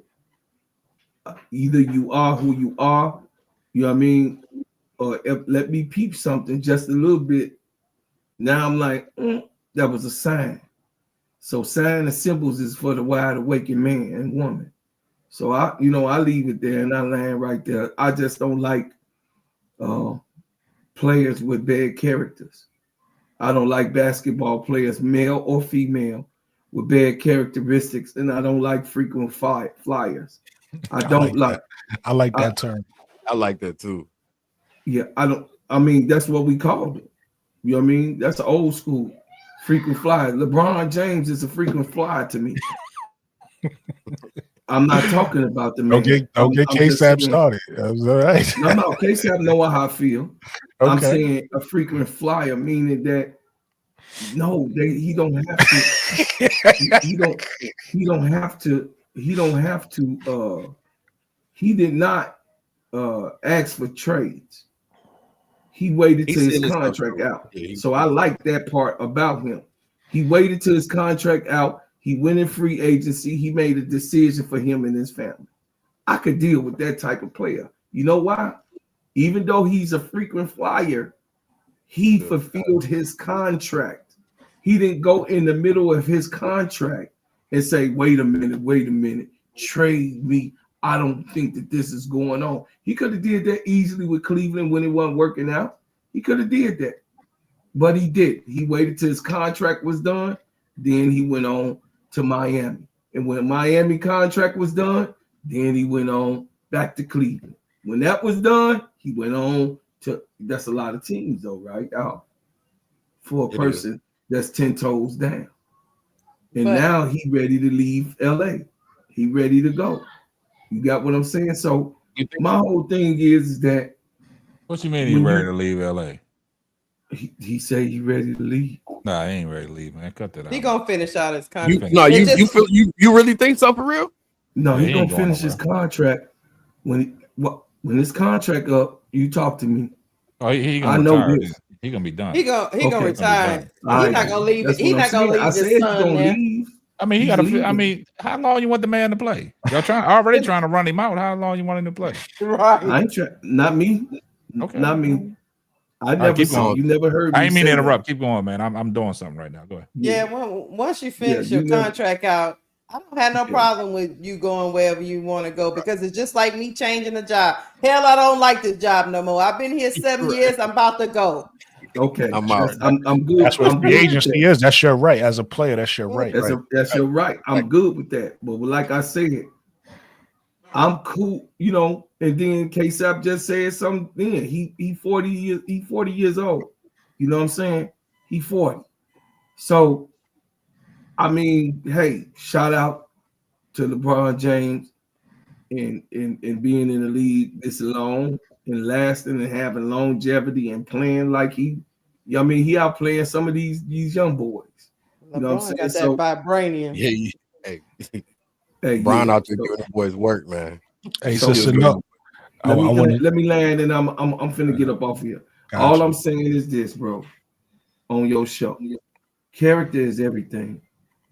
When you don't have good character with me, I can't fuck with you, and that's it. I'm done.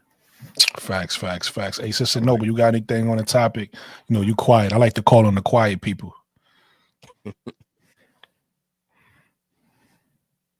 Sister Noble thought she was just gonna sit there and fade into black. Now I'm gonna call on you, Sister Noble. Sister Noble might be taking a nap. Nah, I see her popping up. Look at the camera. She pop up every once in a while. You see it? Oh. Hey, what is? No, I think that's something else going on. She's talking about Chelsea Gray. She went to the bathroom. Oh, okay, yeah. Oh, there she go. She heard me saying name. In the bathroom. Bathroom. Mayday. There she go. Not the bathroom, Lord Jesus. Typically, I don't call on people, but you know, I like the quiet ones. I try to get them. You know, I gotta actually carve their time out because they just sit there and won't say nothing. While Sister Noble getting her stuff together, though, K-Sap, you got anything on the topic? I think she froze. I was one that started off on Mabry. Yeah, we done with Mabry. Yeah, so I'm about to move on to the next topic. I just saw this the other day, so you know I thought it'd be interesting. We not getting a lot of Kennedy Carter news, so I thought it'd be interesting to talk about. So Kennedy Carter has been invited to the Chinese All-Star game. So the way it works. Listen, man, I gotta get this. The only news on Kennedy Carter. I gotta talk about it.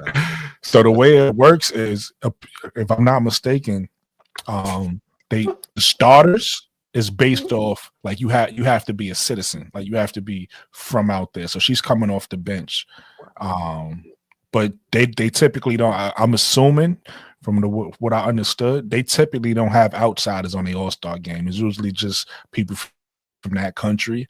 But I guess since Kennedy, she's such a big deal over there that they wanted her on a team. So she's going to come off the bench and play in the All-Star game in China. So I just wanted to give her some news because we don't know what's happening with her free agency. There's no news on Kennedy. In fact, we could talk about that. This is actually a topic I don't mind us veering off on it, just talking about Kennedy a little bit because she's not getting no love in the media. You guys could tell us which you guys could tell me what you think is next for Kennedy. That's the real topic, but I also want to give her some love and tell everybody she's going to be in the Chinese All-Star game. But what do you guys think is next for Kennedy? Bro, don't let K-Sap talk about that All-Star invite because it's gonna go left. No, listen. If K-Sap leave that alone. No. If K-Sap want to go viral on my channel, I'm allowed. Go viral. I have my thoughts about these girls playing overseas, and everybody wants to, talk about they getting big numbers and all that stuff. That's all fine and dandy. What can you do for me in the W? Exactly. I'm with you there. That's all. My thing is, man, it's just heartbreaking what Kennedy's going. It's just heartbreaking, man. It's mind-boggling. There's no answers. Nobody has the answers. But like I always said, it's going to be a tell-all. It's going to be a tell-all here soon. It's going to be a tell-all. We going to know what the real problem is, man, because, somebody that talented, somebody that got game, somebody that got skills, somebody that can play the game the way she played. And all these moves that we see being made around free agency and nothing is involved Kennedy Carter. That is, and look, I think she's comfortable overseas, man. She getting that overseas money. Yeah, I think she's comfortable. She might take on their citizenship over there. You know what I'm saying? Like Marbury did. Yeah, Marbury thing. You know what I'm saying? Like when Marbury's time was up in the NBA, he went over, he got blackballed too. Yeah. He went over there and did what he had to do, and he made a name for himself. Maybe Kennedy can make a name for herself over there in China, because it just seems like nobody want to put their hands on Kennedy, man, unless you got some late breaking news that's going to pop around this free agency that somebody in the chat did say she's going to sign back with Chicago. I think Kennedy would be so scarred not to sign back with Chicago, even if Chicago said, hey, we want you back. I don't think she would go that route, man. Yeah, I don't think so either. But it's just heartbreaking, man. I mean, it's just mind-boggling, man. I don't have an answer for it, man. I'll let y'all go, man. Sister Noble, I'm a call on you first. What you think is next for Kennedy Carter? I would want to see Kennedy Carter back in the league because she's very, exceptional, great player, and she deserves to be in this league. Mm-hmm. I mean, she can go to China and play, whatever, but that's not the WNBA. Right. Kennedy wants to be in the WNBA. Facts. And I hate to see that this young woman might be blackballed from the league because of the that she made last summer. And I'm not gonna reiterate. Everybody knows what I'm talking about. But I don't want to see her blackballed from the league just because of,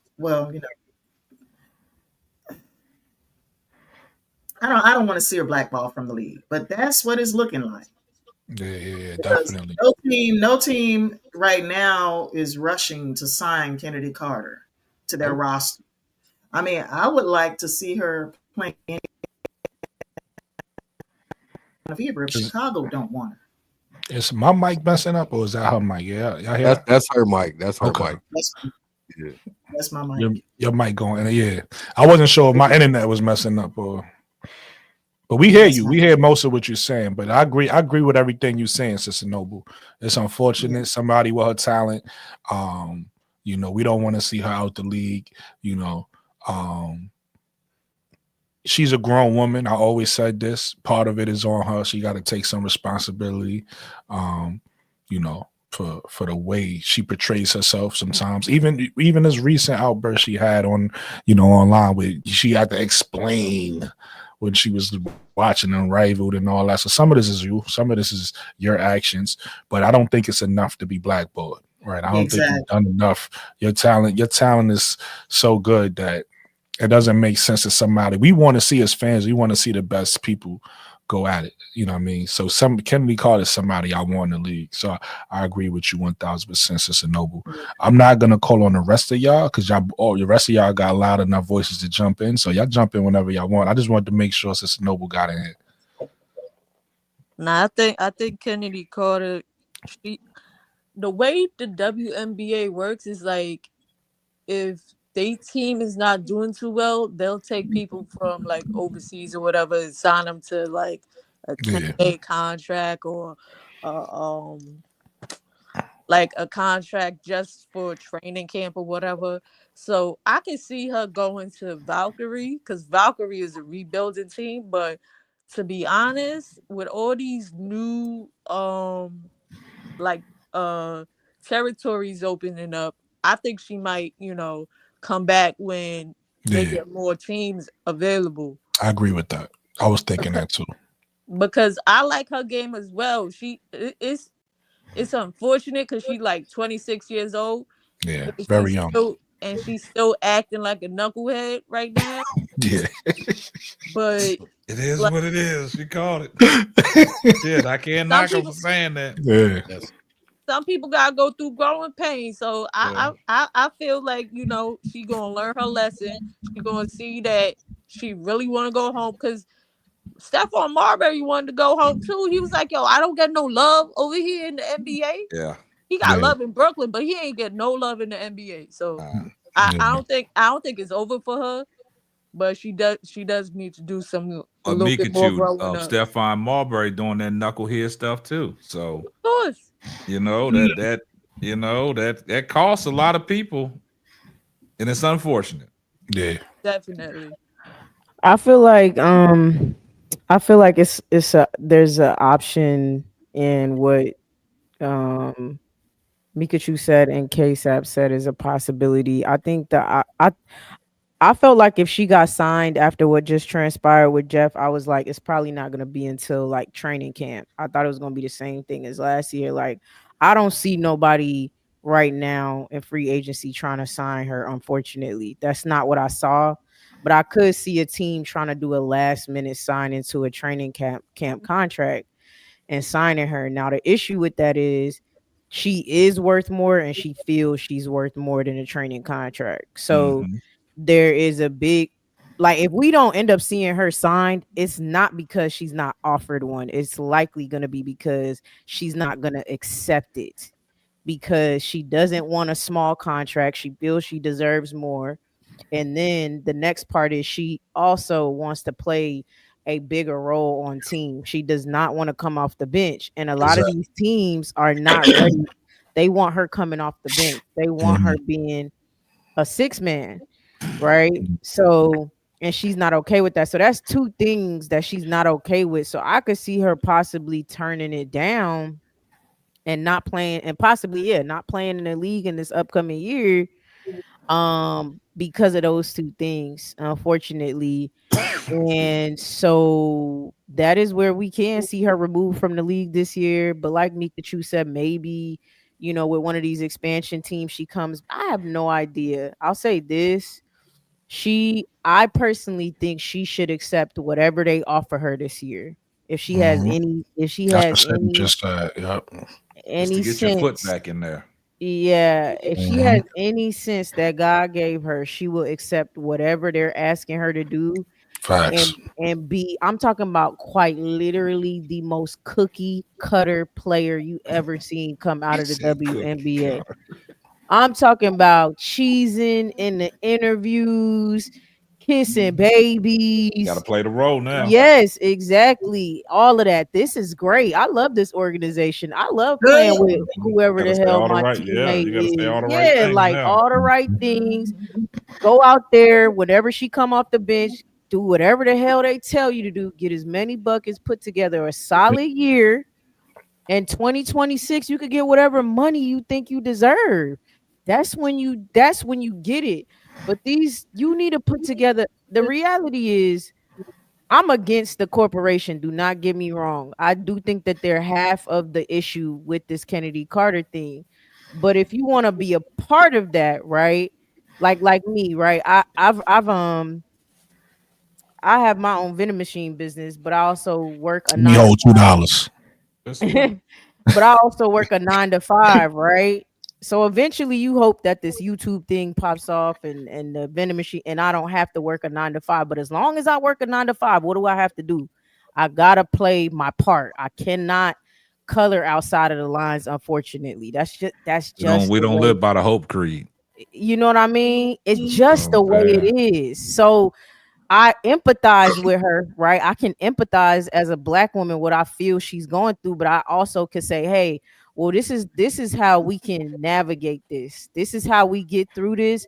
This is how you get to the promised land. And then when you do that, when it's all said and done, hey, do a Netflix documentary for all I care, right? Like whatever you got, blast whoever you need to blast, whatever. But this is what you have to do. And the reality is she could play in China and do all of that all she wants to, y'all. I know who she is. She's a competitor. She wants to play against the best player. She wants to be in the W. She does not want to be in China. I don't care what nobody say. That's not where she want to be. She wants to be playing against the best. You want to know why? So she can continue to say, I'm the best player out there. There's nobody. She gets off on saying I'm better than the 25 people y'all put in front of me. She likes to say that. You can't do that over in China. You're not playing the best competition. So you are the best over there. you're literally number one over there. You're not playing the best competition. You know what I'm saying? So she wants to play in the WNBA, but that's the only way she does it, y'all. If she just becomes the most cookie cutter player and does everything right and keeps her mouth shut, keeps her head and quiet as it's kept. That's what this year was supposed to be, and obviously she messed that up with what happened in the game. Rather that person deserved it or not is not the point. You know what I'm saying? You were supposed to keep your head down, come in, play. You got to start. You had a coach all the way behind you. Supposed to put together something and was gonna be good. She doesn't realize she don't have a real resume, so you don't have leverage. You don't have no leverage because you don't have a resume to have the She is a great basketball player. I get people saying, but I think people are missing the fact that she doesn't have enough years of being a great basketball player. If that makes sense, right? If I go out, I want to be a restaurant manager, but I got 1 year of serving experience. It's like, no, we're not hiring you. And they could say you was a great server all they want to, but we're not hiring you for that position. You don't have a resume. You haven't put together 4 solid years, 2, 3 solid years. You had 1 iffy year, 1 full iffy year. Gotcha. Key, I want to piggyback off what you said a little bit earlier about she needs to go someplace and change like her image. Tiffy Cole, I want to give her some credit with her comment because I think she hit the nail on the head, kind of talking about what you said, because I was watching I'm a towel of sin. I was watching Draymond's podcast and they was talking about LaMelo Ball, and it was him and I think Baron Davis, and they was talking about LaMelo Ball not being snubbed from the All-Star game. And Draymond said that this typically happens when you have poor representation. He said he sees this happen when you have poor representation. And looking at Kennedy Carter right now, we all saying the same things. We like, yo, she's a talent. She's talented enough to be in the league, but her attitude and everything that comes along with her is keeping her out the league. So maybe what she needs to do is what you said, Key, and what Tiffany Cole is saying is, one, she needs to change, right? She needs to change her attitude, change her personality to be supportive of the organization, and then change her representation, change her, the people behind her to help spread, behind the scenes to these teams. Hey, this is a new, improved Kennedy Carter, right? So maybe that's what she needs to do too. Change what you said, and then also change her management. So I just want to point that out. Keisha, you can go. I'll go after you. Okay, yeah, she got a lot of things to work on. I think it's unfortunate that You gotta be one of these people. When you on a team, I would say this: all the mess and all that stuff gotta stay within the team. Once it spill out into social media, and then everybody got their take on what's going on that should have happened in the locker room, you already got a problem. Then you have the incident that happened when you was already, coming back into the league. We all know we got to play this game. And for some reason, it hasn't been explained to her to where she can understand it. That if you don't play this game, you won't be in the game. You'll be on the sideline. So never, bro. Not to cut you off, Keisha. I want you to keep going, but Bro Claude said this like months ago. When I first met him, you never gonna beat the system. No, you understand what I'm saying? Yeah, the system is a system. Is the system. I mean, you can work around it. You can maneuver. You can make certain little tweaks and try to get your stuff in. Just like us, but you ain't gonna be able to beat that system. Yeah, now you can try to fight the power. I'm with you. Let's fight the power. But I got to pay my bills at the end of the day, so I got people depending on me. So that's why you start. That's why I think after a little while, a little maturity, a little comes in, she'll get it. It's a hard look. It's a hard lesson to get. Trust me. Because you be wanting to tell everybody off. I'm one of them people. I give you a 2-piece real quick if I think I need to check you, if you disrespected me. And I get where she coming from. She feels disrespected. But sometimes it ain't about that, man. It's just about being a good teammate, being a good player for the organization. You just do that and then have your personal life outside. Don't let your personal stuff infuse in your professional stuff. Just keep that stuff professional, and then leave out the locker room with your backpack. You don't even have to talk to them heifers. Just go do your job, go home. I think when she let it blend into I hate social media. When you let your professional life bleed into your personal social media life, it gets real funky. So she gonna learn. She gonna learn it. She's still young. That's my thing. She's still young, but these are things. It took me years, and us. I didn't have social media. Even it was just people knowing your business around the neighborhood when I was coming up. But my grandmother used to tell me, keep your business to your goddamn self.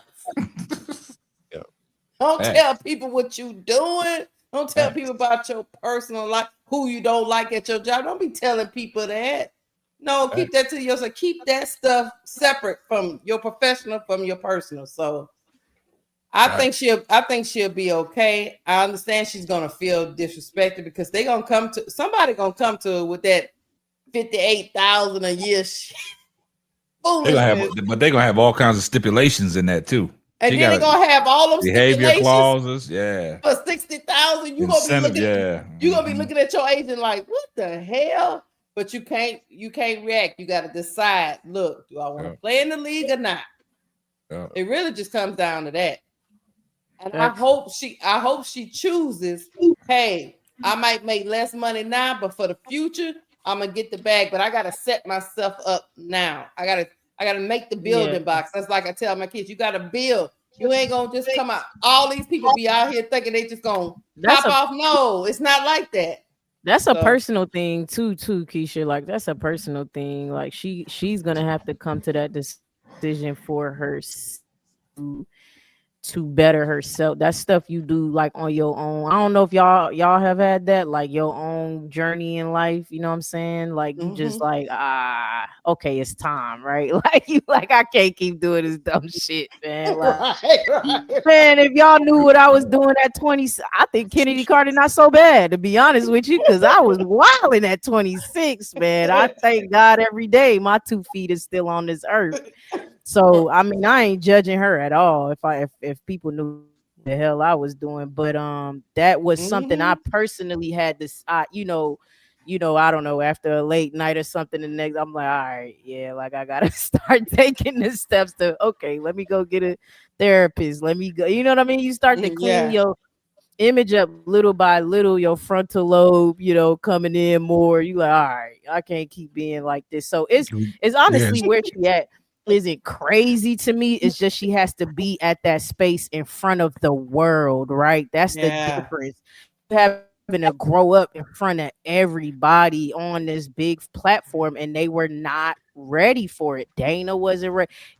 They were not ready to grow up in front of the world. They just weren't. I didn't have to do that shit in front of the world. I really didn't. And it was hard enough not doing it in front of the world. Right. So that's the hard part for her. But that's a personal thing she's going to have to take upon herself to say, I want to do this for me and not for nobody else. Mm-hmm. Yep. I agree. Facts. I feel like she got to look in the mirror, man. She got to take a long look in the mirror and ask herself, is this worth it? We all know she want to play in the W. I know she want to play in the W because she's competitive. Y'all, everything everybody said is pretty much what it is. You know what I'm saying? The one thing about Kennedy is she passionate. When she play basketball, she let her emotions kind of lead her way, if that makes sense, right? So in the midst of a game, she competitive, so that competitive nature comes out in the game. It comes out after the game, meaning throwing chairs and stuff like that because she's upset about losing. Some people are built like that. I used to be like that. You know what I'm saying? Like, I was a sore loser growing up. I fought a lot of my friends losing NBA Jam and stuff like for real. You know what I'm saying? So, like, I was competitive as ever. So I might be ready to fight you when I lost the game. Like, and I did that. I had to grow up. And now, if I lose, whatever. Take it on the chin. But it took a long time for me to get out of that. I ain't gonna lie. I'm just gonna be 100% honest with y'all. Like, I really messed some friendships up over losing, like, straight up. That's just real. She's a passionate player. Call. Somebody got echo. But I was gonna make a joke. Oh, that's me. That is you, Brooke. You up here twice on your own show. Yeah. Now you can't. We can't hear you, bro. You muted. How the hell I get up here twice and I'm? That's hilarious. I was gonna make a joke. I was just gonna say call him and apologize with. I ruined my own joke.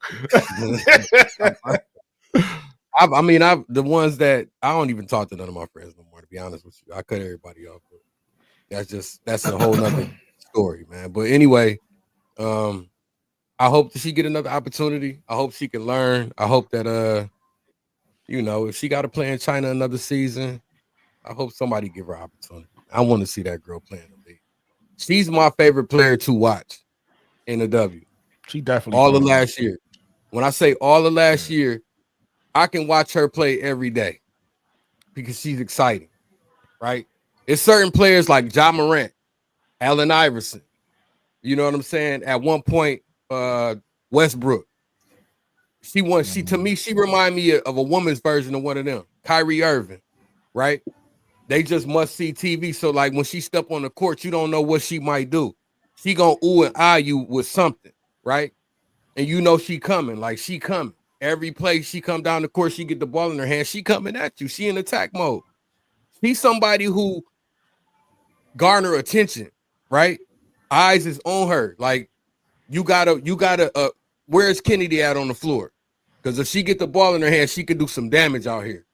And she can make it look pretty too. Like, you know what I'm saying? Because she's so athletic, man. Like, she got that something in her that you want to see. I want to see that next year. I'm sorry, but I want to see it selfishly.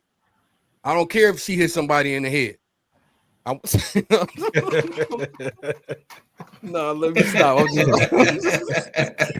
You just made me think that her giving somebody you was cooking biscuit while breaking their ankles. Why you was cooking and then you broke cooking until you got abusive. I'm sorry. I'm just playing though. But no, for real though. I want to see her play because she deserves another chance, man. And I know she'd have had a couple chances. Somebody just give her one more shot.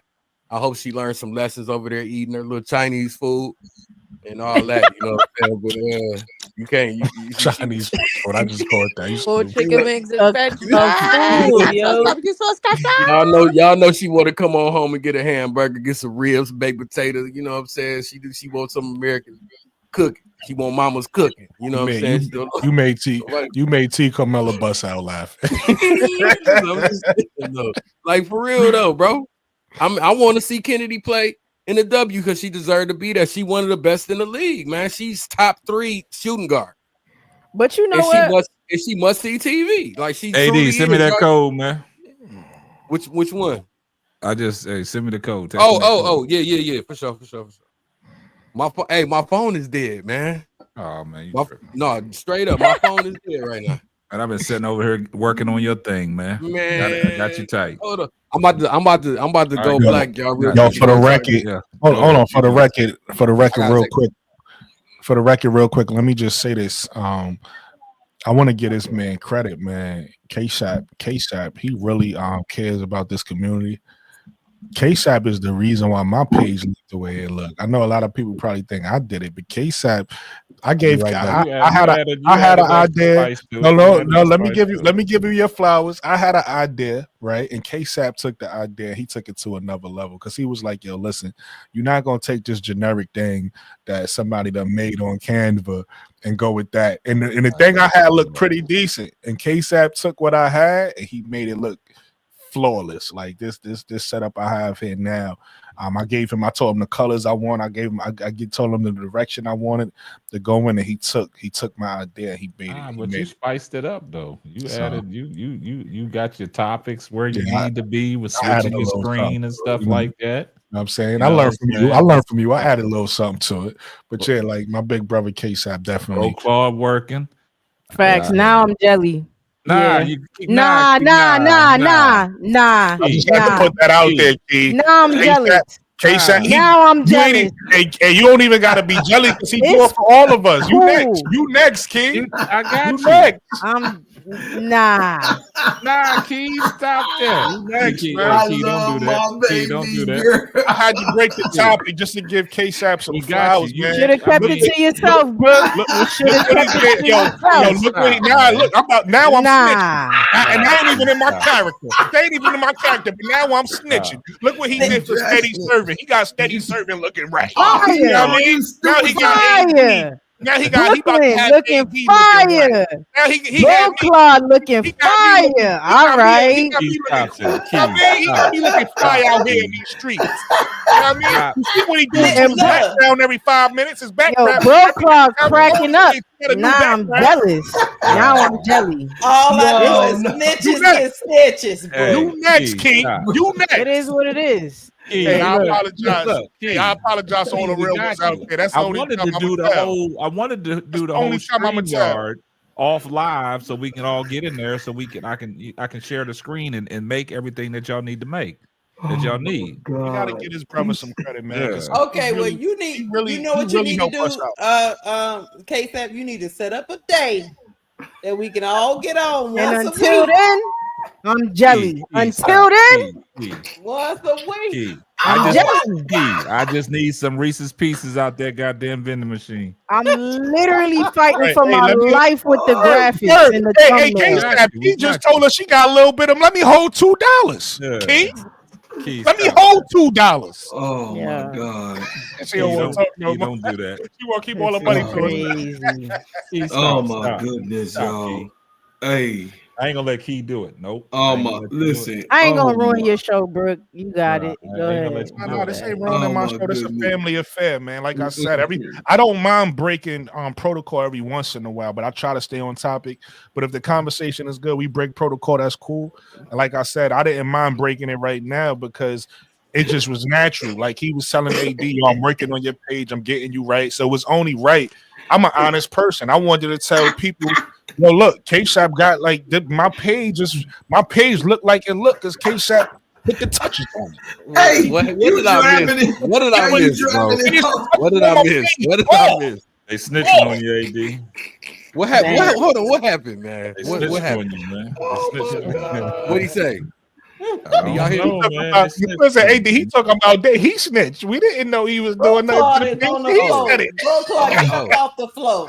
Hey, I need help. I'm not shy, man. I'll keep it real. You know what I'm saying? I just said K-Sap did my page too. He did my page. Yeah, I had to holler at the big homie, man. I can't wait to see what he do with it, man. Nice. You know, K-Sap is good at what he and let me thank you. Nice. Thank you, brother. Thank you very much, man. Like for real, because you didn't have to take the time out your day to do that. You know what I mean? I appreciate you. I'm gonna set it up in StreamYard for you, and then we'll get a call, and I tell you what buttons to push. That's all. I'm gonna send you a cash app, man. I got that. That's why I always show love. Listen, super chat. That's just what I'm gonna do. That just good. Hey, AD, I hit him with the super chat. Sometimes you got to show love. He show love. I'm just gonna send it straight to him. Send it straight to him. You feel me? That's how we do that. Yeah, that's it. Gotcha. I'm gonna look out. We're gonna wrap up the Kennedy Carter thing. I think we all want the best for her. Hey, Brooklyn. Yes. I wanted to say one thing about the Kennedy Carter thing. Well, a couple of things, you know. Also, all you guys' takes were great. Yeah. And I have to say this too. When we looking at these players, we also got to look at the inside of their minds, but we really can't talk about it because she hasn't shown receipts for it. Right. So I think it's more to it that she cannot control. But because she hasn't said anything, we can't go any further, which would take part into how she runs her game and how she speaks out and how she reacts to certain things. It's definitely there, but she hasn't come out and, expressed it to anybody. Yeah, I feel you. You saying that you feel like she may needs real help, but we don't know because, obviously, none of us are doctors and she ain't come out and say nothing. So, she might need real help. So send me that code again, AD. We have to give her some grace. I'm with you there, ADP.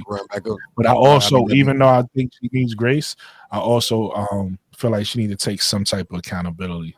Yes. Sometimes when you have those type of issues, and it depends on what exactly it is uncontrollable unless you take certain things forward. Right. So I'm with that's you. why I said we have to look at the inside of the players' mind too when we talk about their games too. It's not just about their. I love it. I love the stats. I love the numbers. I love them being on the teams and stuff. But it's more to the person. So when we look into these particular players, we got to also look at their mindset too. Yeah. Well, I mean, it's out there. If now, guys, if the information is available, if it's not, then yes, you can speak. You're free to speak whatever you want, right? But if it is out there, then we can understand her perspective a little bit better. Not saying she's right at all.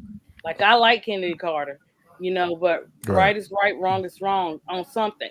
Some things we can say that some things are opinions, But I really think that when we talk about certain players, we have to look at all the aspects, the overall aspect of it, Absolutely. Right. But she's just one of those ones that haven't came out and spoke on it. Right. I feel you. Listen, before you go, bro, Claude, I just want to piggyback off something she said. To your point, ADP. Again, like I said, I still stand on. I think, she's a grown woman. She needs to take some accountability, but I do understand giving her grace. If you take a person like Meta World Peace, aka Run On Test, same thing. If you take a person like Draymond, same thing. These are people who needed to step back and talk to a therapist, right? So sometimes people have things going on where they need extra help. So I do agree with you. Some grace need to be shown, but and still in the case of Meta World Peace and still in the case of Draymond, they still had to take some accountability for their actions, even though they might have had real issues going on within themselves. You get what I'm saying? So I do feel like Kennedy Carter deserves some grace, but I do feel like Kennedy Carter is also a grown woman that needs to take some accountability for her actions too. So I feel what you're saying, ADP. I agree with you. I ain't pushing back on that. Get steady serving. Okay. So y'all know, it's public anyway. My daughter is bipolar schizophrenic.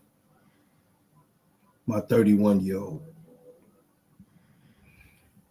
She has 2 children, 2 grandchildren, and just giving y'all a little bit of what I know. I know what I know, and when you know what you know, you have to also put your personal aspect of life. So I want y'all to know. Some people got offended, KSAP, on one of the last shows that we did before the season end. I know I think you remember what I was talking about, needing help. Do you remember that? And it was like, oh, you're not out there. I never put it out there, but I've been dealing with my daughter, bipolar and schizophrenia for 4.5 years now. She's 31 at this time. And when she gets locked in, she can't get off of it. She in other words, to say what I'm trying to say is that she own what she own once she get locked in on anything or any.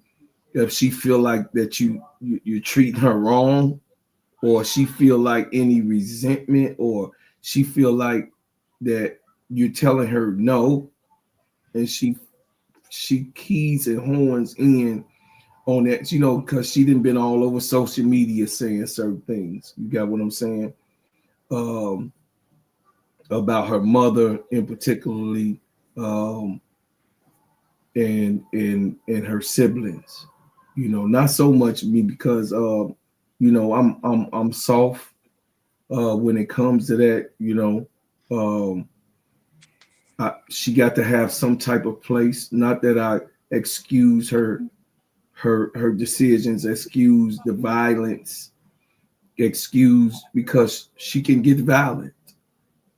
She can see one of her sisters and she wanna fight them just because she thinking that they saying something in their head about her, and she ain't heard. You ain't heard nothing, and they ain't said anything. Just the way they look.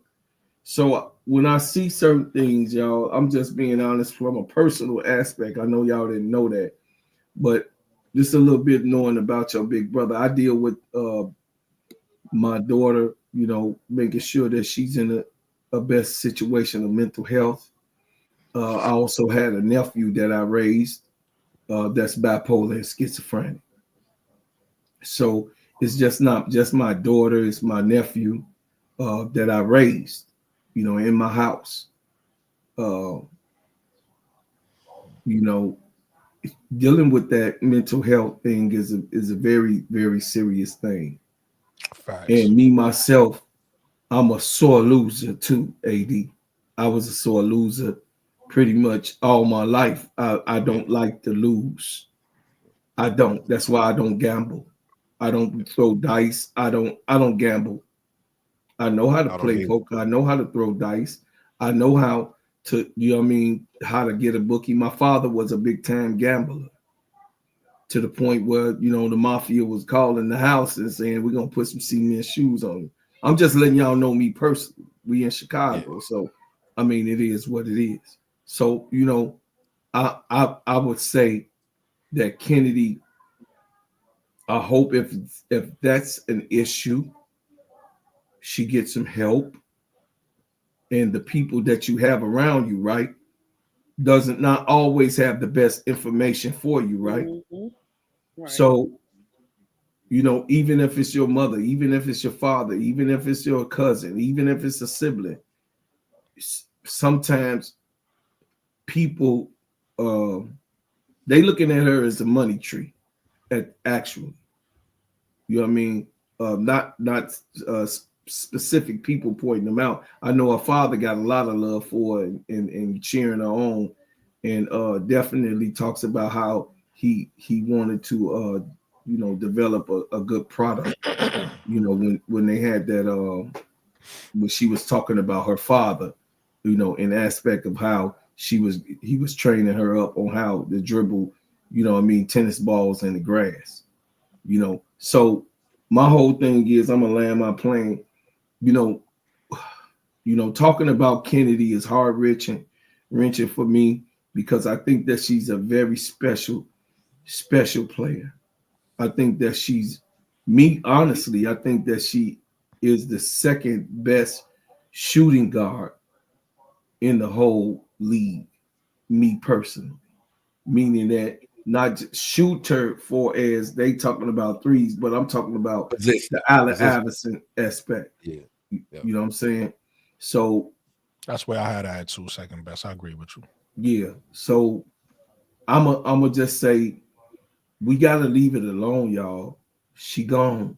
She gone. She laid her own bed too. Like I tell my oldest daughter, you know, sometimes you have to take responsibility. And daddy gonna always be here for you. But you gotta take responsibility in your decisions. And you have to, you know what I mean? If you didn't take your medication, that's your fault. You didn't take your medication today, baby. That's your fault because you know that you're going to get triggered. It's not nobody else's fault. And nobody else the world don't give a damn about that you triggered today. The world don't care. They really don't. Y'all see the girl she ain't got a damn job. They don't give a damn.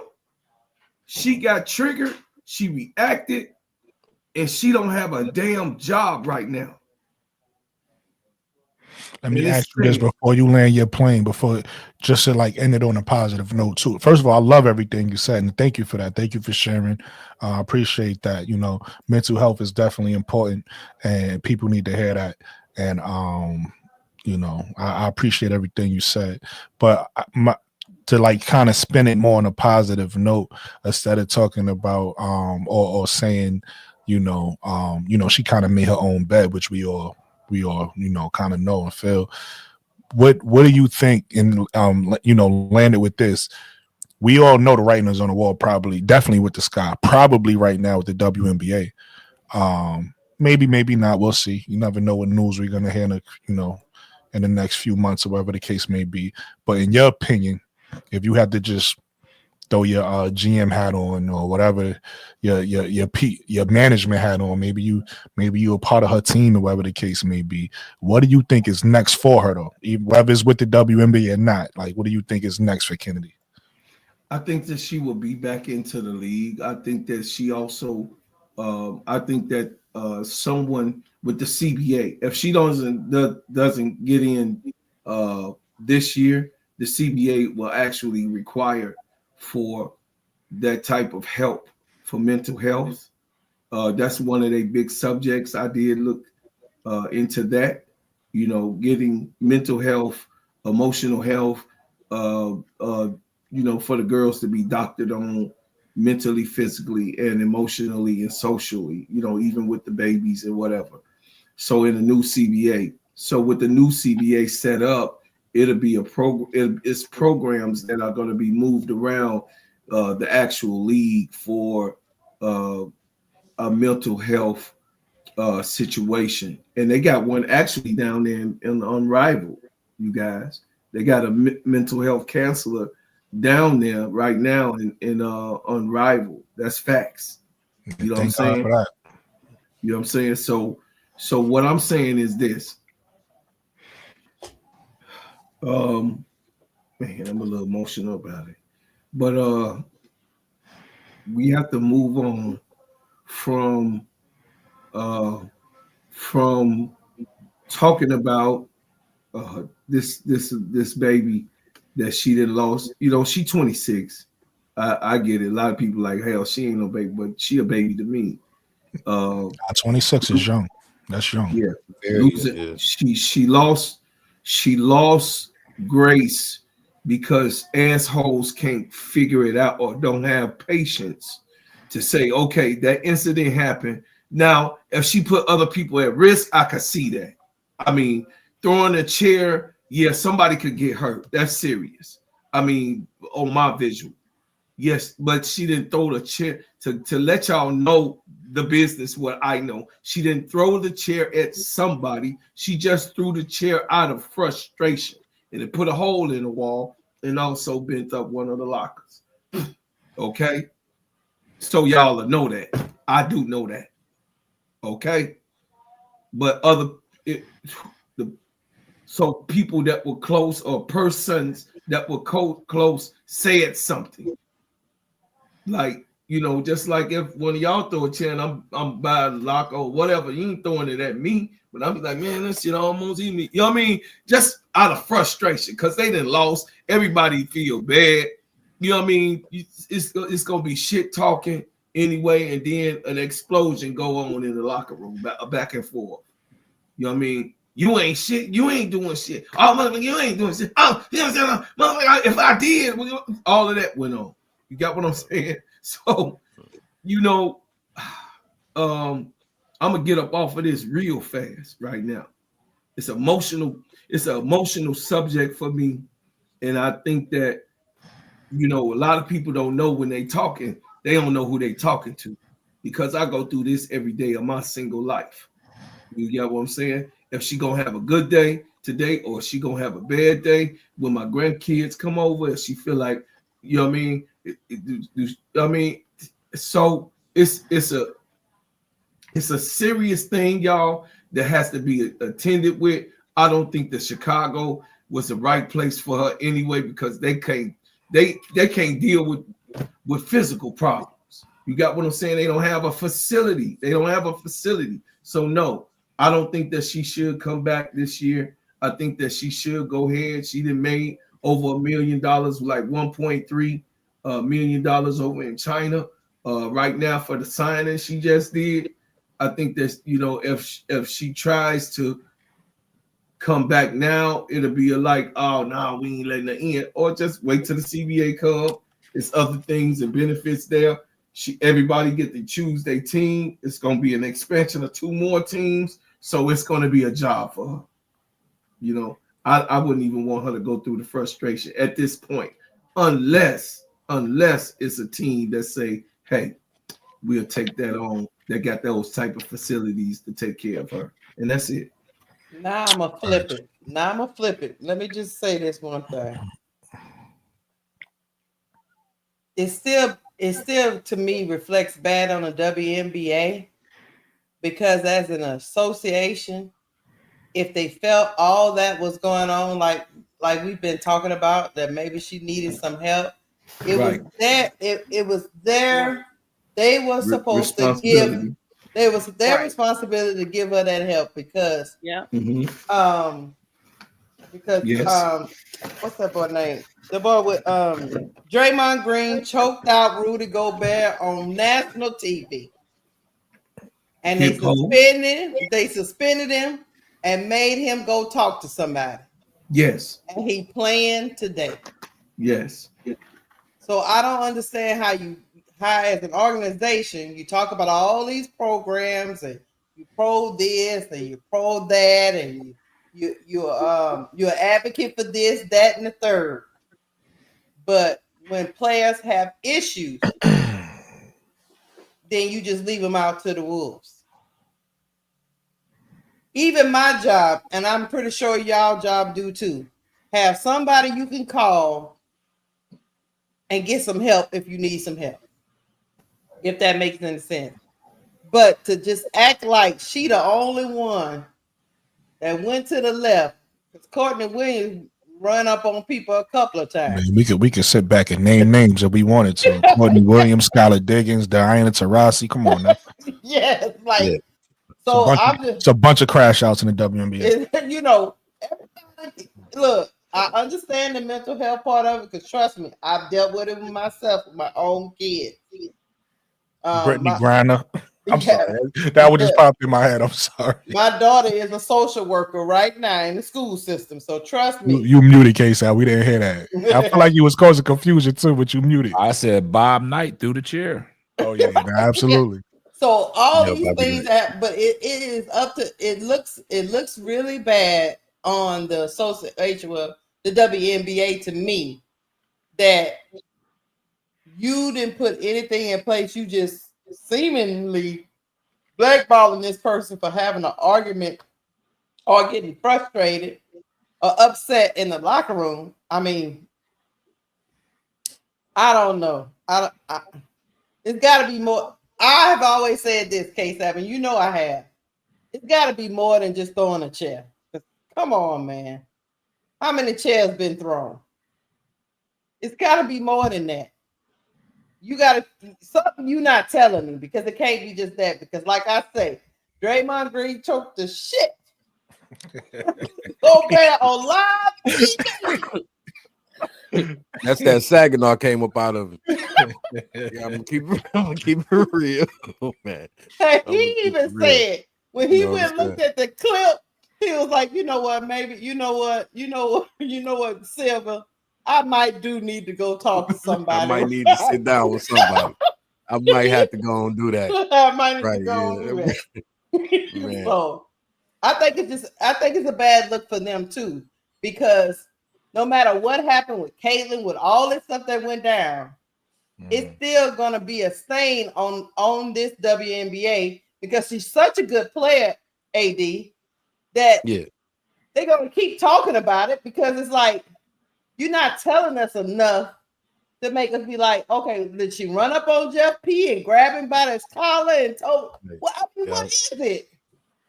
I need some answers. Right. So I think she's too good to be sitting at the crib. Yeah, I need some answers ASAP. I think she's gonna get signed this season though, y'all. I think it's gonna be late, like real late into the, getting when things about to really take off in the season, about to start. Somebody gonna give her opportunity. Like, I think so too. He had hit the nail on the head with that one. That's just, I agree with, what she was saying with that. And I get the accountability. Suspend her. Do whatever you need to do, but don't put her out the league. But it's not gonna be for a lot of money either. It's gonna be for some. Yeah.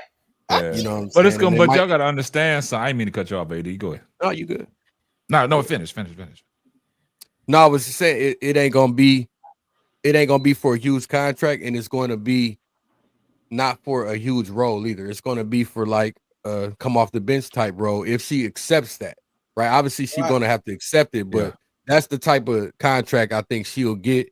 And if it's important to her to change her image and change the things that's going on and for her to really have a spot in this league, then she got to swallow her pride and start from scratch and work her way back into the good graces of the league, man, and people taking a chance on her. I think she's worth it. Crazy. You know what's crazy, AD? Everything that you said is true, right? But there's going to be more stipulations to it. It's going to be all kinds of clause in that contract. It's going to be something like a behavior clause. You can't show the ref up. You know what I'm saying? You can't. It's going to be all kinds of stuff. You know how they get incentives? Free text and yeah. You know what I'm saying? If you get a text, that's so crazy. But Keisha, I mean, I hate. It's hard to talk about this Kennedy Carter situation because it's unfortunate. And just like what Bro Claus said and just what ADP said, it's just a hard situation to talk about. But like Brooklyn said, when are you going to take accountability? I get it, but throwing a check? I know, but it wasn't that. We all more than that. That's all I'm saying. But look, like I said, when we did that live long time ago, when they brought up the situation where she got that award overseas, I didn't know the reason behind it because I never knew that the previous year she was over there, she was getting in fights. She was showing up. She was getting into it with the refs. I never knew that. See, all that stuff started coming out. Like I said, what they'll come out in the wash will come out in the rinse, man. And we learned a lot about Kennedy Carter in 1 year, man. And also piggybacking off that too, to Lakeisha, you got to think because you brought up a great point earlier, saying that at your job you can't just go act a fool at your job, right? So I didn't know what Bro Claude just said. I learned that's news to me. Listen, Lakeisha, and you on my IG, right? Some of y'all on my IG, so y'all know what I do for a living. You already know, like in these organizations, it's certain things we can do and we can't do, right? I could get in an argument with one of my coworkers that I can't put my hands on them, right? I lose my job. Yeah. I lose my job, right? I think that's nationwide. That's nationwide. Right. No, absolutely. Nationwide is on your side. That's nationwide, absolutely. And then what also might be nationwide is probably nationwide too. If I damage if I damage property, right? That's a lot more serious. Like that elevates things now, right? So you throwing a chair now. You throwing a chair that put a hole in the wall, and then in the locker, I can see how Jeff P is like just steaming now. He's just. And this, we talking about an organization that really didn't want to, like they did it now because they had to, but they didn't want to get no damn facility. They didn't want to spend no money. Just because you brought this up. Yo, hold on, real quick. Hold on. Let me land my plane and go. They didn't want to. They took so long to buy it for the invest in a facility. They don't want to pay for no damn hole in the wall. It's a hole in the wall. They don't even want to pay for that. You get what I'm saying? So. They just all they had to do was call 1-800-choke that hoe, and they would have got somebody to come down there. She said, "Choke that hoe." Listen. This is true story, no joke. True story. Right? When I was in, I think the 6th or 7th grade, I think I might have been in the 7th grade. We lost a game of floor hockey. Right? We was playing in the upstairs gym, and our gym teacher's name was Mr. Stanbridge. He basically called some foul shots. Me and the dude named Mike Harrison was beating these kids. And the kids happened to be some white kids, right? And we felt a certain way about it. And he gave them penalty shots with nobody to block it. It was like a tournament. We had been playing it for like a whole week or 2 weeks, a whole block, right? I was so mad after that. I went and got one of them old chairs, the chair with the ceramic. It got a little ceramic piece right here, and the ceramic piece you sit on, right? And it's metal. I had that chair, and I waited for him to come through the doors, and I threw it and blew his feet out, right? So, no joke, straight up. I told you I was sore loser. I blew his feet out. I run down to the locker room, and I go to my next class like nothing happened. They came and got me. Right, they came and got me, took me to the principal. He was about to press charges on me. So my dad came and got me, right? I went home. My dad whooped me so bad because that chair cost $48. And I'll never forget how much it cost, because the whole time he whooped me, $48. He didn't care. He didn't care about I threw the chair, I hit the teacher, none of that. $48. You cost some money. Right? $48. That he ain't want to spend. You $48. I swear I swear to Jesus on this story. He whooped me so bad, I was suspended. But had I been able to go to school, he wouldn't have sent me, because I had black marks on my legs, bro. I'm talking black. You know what I'm saying? Black, straight up. That was the worst whooping, one of the worst ones he ever gave me. $48. It was about the money that he had to had to pay back to the school because of that chair broke. Nate always coming in at 3:00 in the morning, man. Yeah, Nate about to get Nate. Oh man, look, check this out. He want to call it 1-800. Damn near 3 hours, but AD, I got you. I set it all up in I set it all up in StreamYard for you too. So all you got to do is I labeled them at the bottom. So yes, sir. I want to show you so you won't mess it up. I had to show Bro Claude. I don't want you to mess up the navigations, man. I got you. Hey, can we whenever I'm on your time. We'll do it when Brooklyn shut it down, man. I'm gonna tell you to go ahead and log in this. I created a test room in I'm gonna be honest, K-Sap. I need to go to bed, man. Okay. I gotta be up. Get with me tomorrow then. Get with me. I gotta be. Yeah, thank you. Hey, K-Sap, do me a favor though, man. Text me your Cash App, bro. For real, man. Come on, man. Yes, I'm serious. Hey, you ain't gonna tell me no on this one. I got you. Send me your Cash App, please. I ain't got Cash App. If not, I'm gonna find it on your RC on your channel. I ain't got Cash App. I'm gonna get it one way or the other. I'm gonna give you some money, look, bro. Man, we'll get together tomorrow so I can navigate you through your thing. I created you a live panel just like what Brooklyn got here, so everybody can fit in the panel without covering all your stuff up. I got you. My brother, man. Thank you, man. Thank you so much. I labeled everything at the bottom too, so when you put your, how Brooklyn to go to put like something up on the screen and stuff, so it won't hide nothing. Got your media slot, got your camera slots. I got you. That's what I was over here doing, man. OG K-Sap, y'all. Simply Ball dropping podcast. Y'all hear me? You in the game now. You in the game. Hey, the one you got to Cash App, Brooklyn. Look, Check your the, cash the out, bro. one you got to keep your eye on is Keisha. Oh man, I appreciate you sent me something. I appreciate Keisha know what she's Oh, doing. yeah. Her and her daughters, they collaborating. They know what they doing Y'all up there in cold, that camera. man. Everything know what you they doing doing. is going up, Keisha. For real. I'm very proud of just your whole movement. I'm for real. Thank you. And everything. I'll be over I here Oh mean, man, working hey like bro, a Claude, $2. hey bro, Claude and Nate. I want to say because I didn't even know Nate sent me something. I looked in it the other day and I said, "Oh shit, Nate done sent me something." Yo, bro, Claude, Nate, thank you, man. I appreciate that, man. Yeah, Thanks I for the called. donations.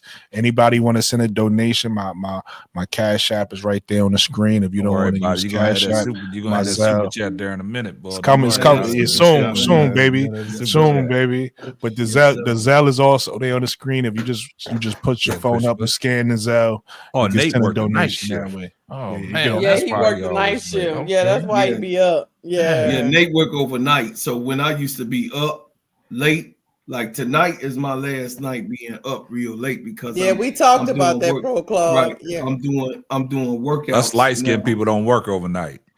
Yeah, so now I had to throw that in there to Nate.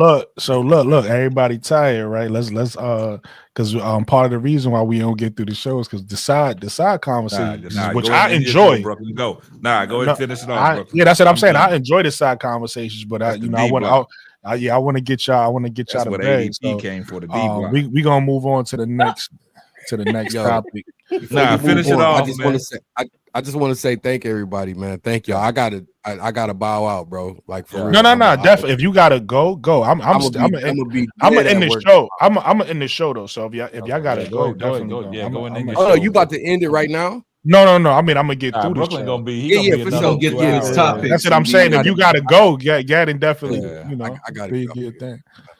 My fault, y'all. I apologize. Now you No, good. no, And you listen, good, people man. dip. People, you ain't the first. Couple people done dipped already. People Yeah. dipped throughout. If you gotta go, you gotta go. There ain't nothing. yeah, man. Thank you, Brooklyn, too, man. Thank you.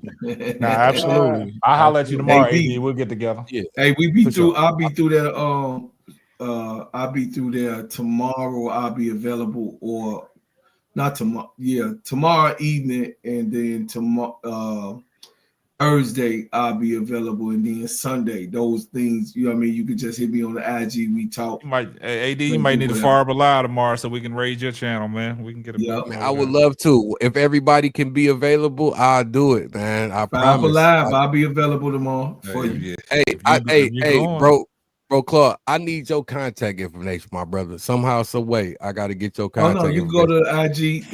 You go to. I can put everything in there because that's everybody. Yeah, it ain't no outside people in that, right?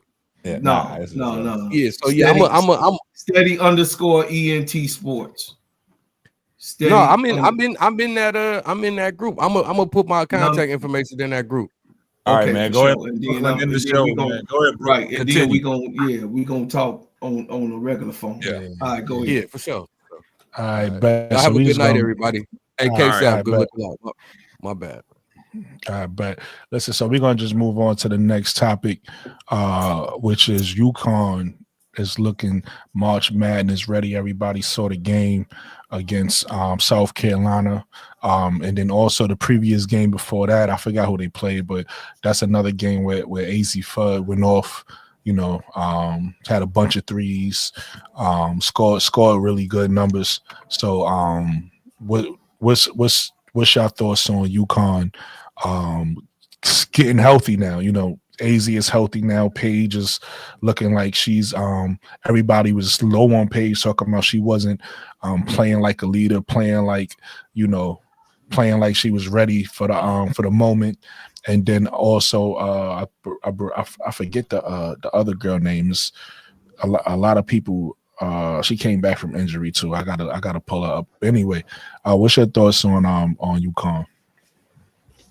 Oh, they look good, man. I mean, they like talked about earlier. As long as you catch your stride at the right time and get all your injured bodies back and start clicking at the right time. Because I like I said, I've been on record to say, man, I just thought if Azzi Fudd was available against Notre Dame, the outcome might have been different.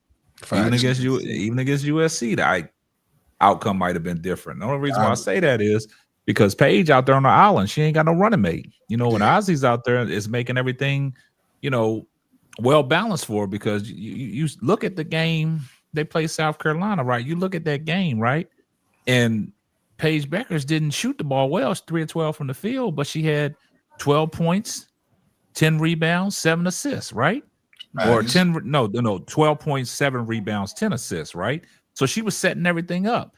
She almost Azzi Fudd was the beneficiary from that, man. And like she was able to create space. Now they not honed in on, if they honed in on Paige, Azzi Fudd ate them up. I just think if, like I said, we know Azzi Fudd's skill set. We know what Connecticut and Gino Auriemma will bring to the table when it gets down to tournament time. But they got to be healthy. And that's why I fell back on Azzi Fudd, because of her injuries.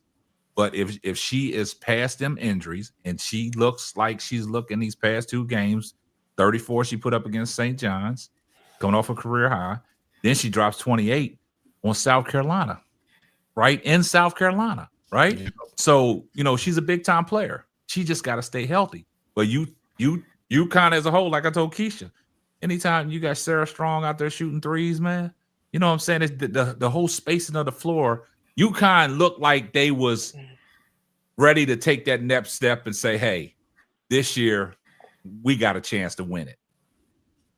And then, USC popping UCLA, man, that's just, it makes it good for it makes it good for UConn. But I just think UConn at the right time, they peaking at the right time. I think Gino Auriemma found something out, you know what I'm saying, with the likes of Azzi Fudd and Paige Bueckers. I think they complement each other. And I think they can make a long run at it, man. Facts. So don't be surprised if they hoist in that championship, man. Yeah. What's your thoughts, Lakeisha? Like I said when we was doing the screen, if they start playing like that, because they didn't play like that the previous games before, I want to say some of it is Gino.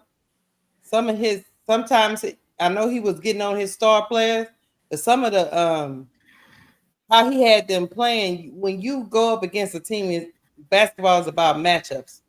If you know South Carolina is weak in the post, then you attack it. Yeah. He attacked it. Mm-hmm. They lost that game on the boards. Oh, they getting killed. Azzi Fudd did have a good night, but they was getting killed on the boards and second chance points. Yeah, I think they couldn't get the ball back.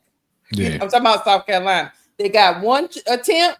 No, I agree with shot, you. Yeah, and that was it. And South Carolina wasn't hitting. So yeah, I was just gonna add to what you're saying. I think they got beat on the boards, but I think they also got beat in transition. Like the way he had UConn playing, they was running. South Carolina, and they was just taking that, they was hot. So they like K-Sab said, Paige, this wasn't a big scoring game for Paige. She was coming down and just finding people, dishing, bam, bam, bam, coming down, dishing. So yeah, they lost in transition too. And I think with South Carolina, when it gets time for tournament time, and I'm pretty sure Dawn is going to adjust because she always do. It's cool to have a balance, and I get that. But at some point, you're going to have to pick who is your go-to people.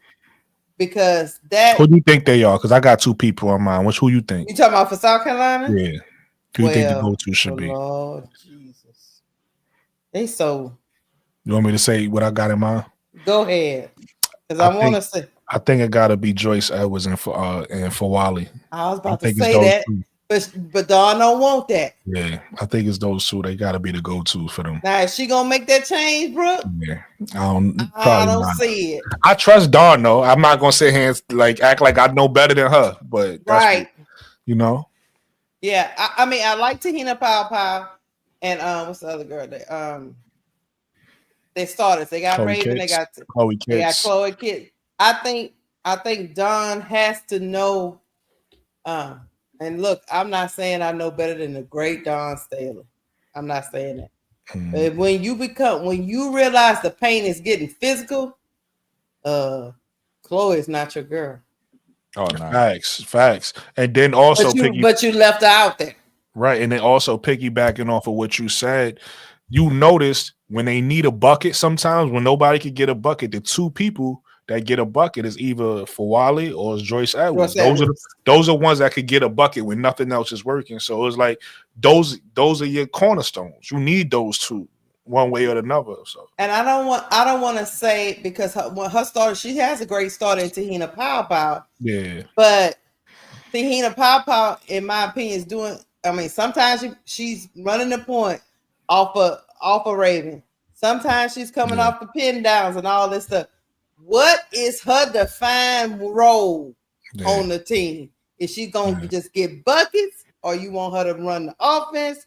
Because if you got Raven out there and she's not really shooting, she should be running the offense so everybody else can get set up to make shots.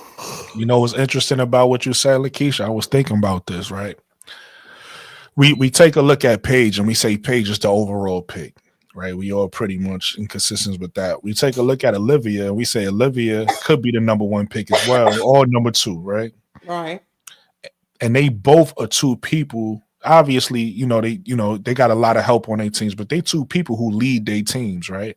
Obviously that Notre Dame team so good where sometimes you're gonna have Paige, you're gonna have Olivia have a good game, you're gonna have Hannah have a good game, you might have Citron. So they could rotate it because they have a lot of good players over there, right? When I look at South Carolina, and I'm like, yo, who's the player that should be named with the Olivia Mileses of the world and the Paige Bueckers of the world? It's Tahina Pow.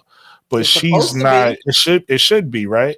Like when we start talking about the draft, to Bro Claw's point, we should say Olivia, Paige, no order. Pow. Like it should. That's how it should go because South Carolina is one of those teams, right? When you start thinking about those teams, that's one of those. When you think about USC, Juju, right? You start thinking about Texas, Madison Booker. You think of South Carolina, it's supposed to be Tahina Pow. That's how that should work. But maybe it's Don's system or maybe it's Pow not really being assertive. I will say this, I said this. This is not the first time I've said this. I said this in the past. When I start thinking about the best shooters over the past 5 years, you think Caitlin Clark, you think Paige Bueckers, you think Sonia Citron, you think Pow, right? The problem with Pow, the difference with her, with those other three, as you can see with Azzi Fudd now, will go out and get you 20. They'll go out and get you 30. Pow won't play like that, but she'll be the most efficient one out of all of them, right? Her efficiency numbers will be way higher than all of them. She'll have 15, right? She won't get you the 20 and 30 that the other ones will get you, but she'll have 15, 16, but that 15 and 16 to be on 60% 3-point shooting, right? Like it'll be a crazy efficient number or whatever the case may be. So Pow was in that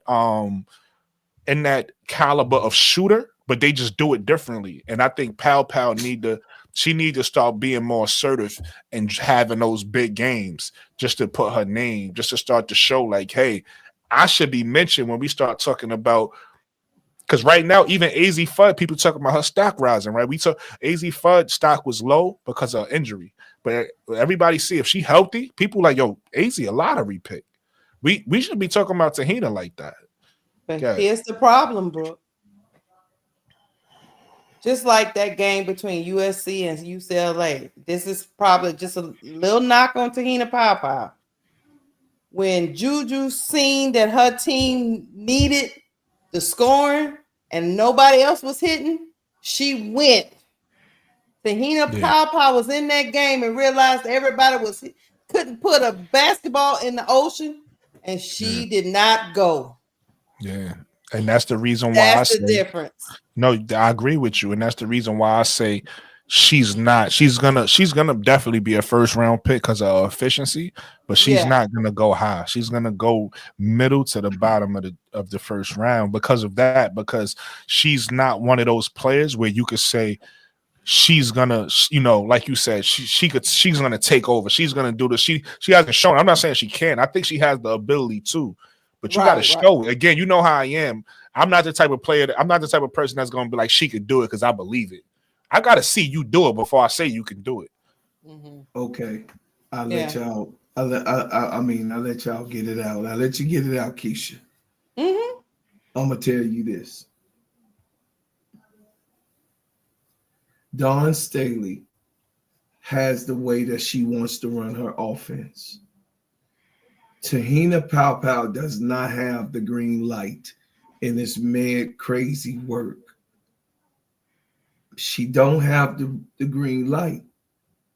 I'm telling you that I know how this offense works. She has a share the load, get it to my big at all costs mentality. She has her method and her system. This is the way she wants to play. She has basically told Malaysia, no, Malaysia, you can't take over games. This is not the way I want the offense to run. No, Tahina, this is not Oregon. So if y'all remember, see, this is where I always get into a depth conversation with Dawn Staley's offense. And I had to tell, I'm not going to call the podcast name, but I had to show them where Dawn Staley is who she is. And like I told y'all, you and Key and me was on there, Dawn Staley is not going to change. Her and Gino are relevant, world-class champions, and she just come off of a championship run, and she's been there each and every time or close. You dig? So she's not going to get from her method. She has a share the load mentality. Everybody you be a star in the NBA, in the WNBA. Don't be a goddamn star here. The star is the team. This is the way she plays, and it's the way it's orchestrated. Don't think that Tahina Pow can't put up big numbers. Don't mistake that. And now, as a senior, she then switched her to a semi-point guard. So she played a 1 and a 2. She's no longer a step and a catch and shoot player, which is new. She's a combo guard. She's a combo guard this year. Last year, she was just catch and shoot. That's all she had to worry about. Camilla was in the middle. She get on the wing. Raven attack. They wasn't too much worried about if Raven was going to hit or not. They had Johnson over there that attacks and got a 3. And Kits, when she come in, mucky up the middle with Camilla. This is a different role. Camilla is not there, y'all. So she don't have a dominant center. She don't have a Kiki. She don't have a Betts. She don't have a Strong. Y'all got to understand this. The offense is what it is because she don't have that dominant big. She don't have Maddie Westbelt. She don't have that. She don't have that. Bro Clark, can I give you some? Bro Clark, can I give you some numbers? I'm finna be done. She don't have a Mero. I don't care what the numbers is. I'm talking about. No, I just want to ask you a question once I give it to you. That's all. Yeah, go when ahead. You have starters, because I understand what you're saying about Dawn and Dawn's system, but I don't think Dawn wanted her system to be like this on Sunday. I'm gonna tell you why. Chloe Kiss is a starter. She had 6 points. Mm-hmm. Fagan is a starter. She had 4 points. Not Camilla.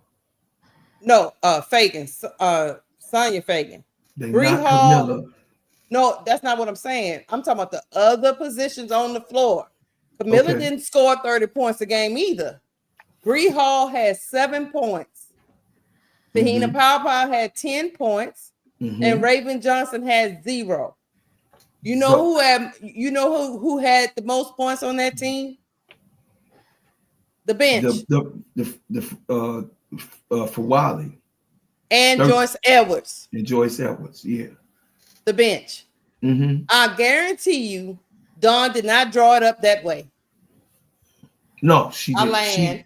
You 1,000. Listen, baby sister, you 1,000% correct because she has a system on share the load.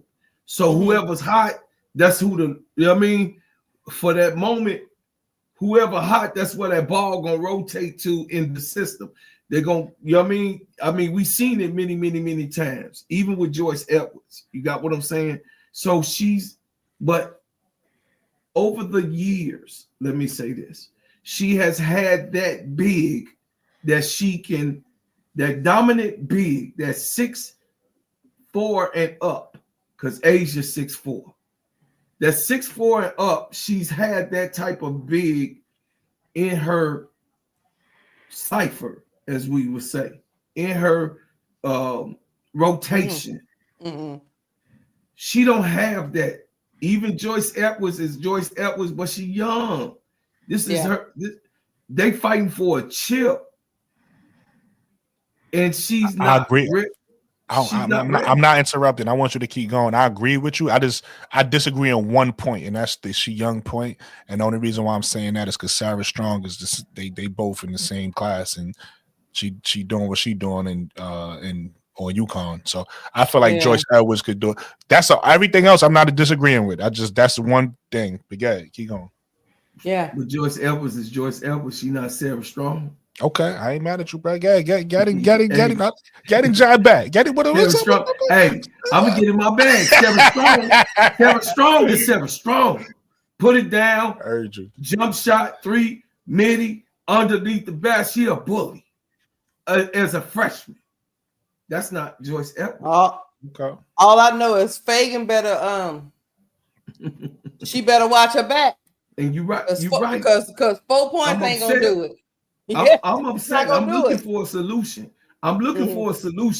But I am a Gamecock fan for years, which you know that, Sister Keisha. Yeah.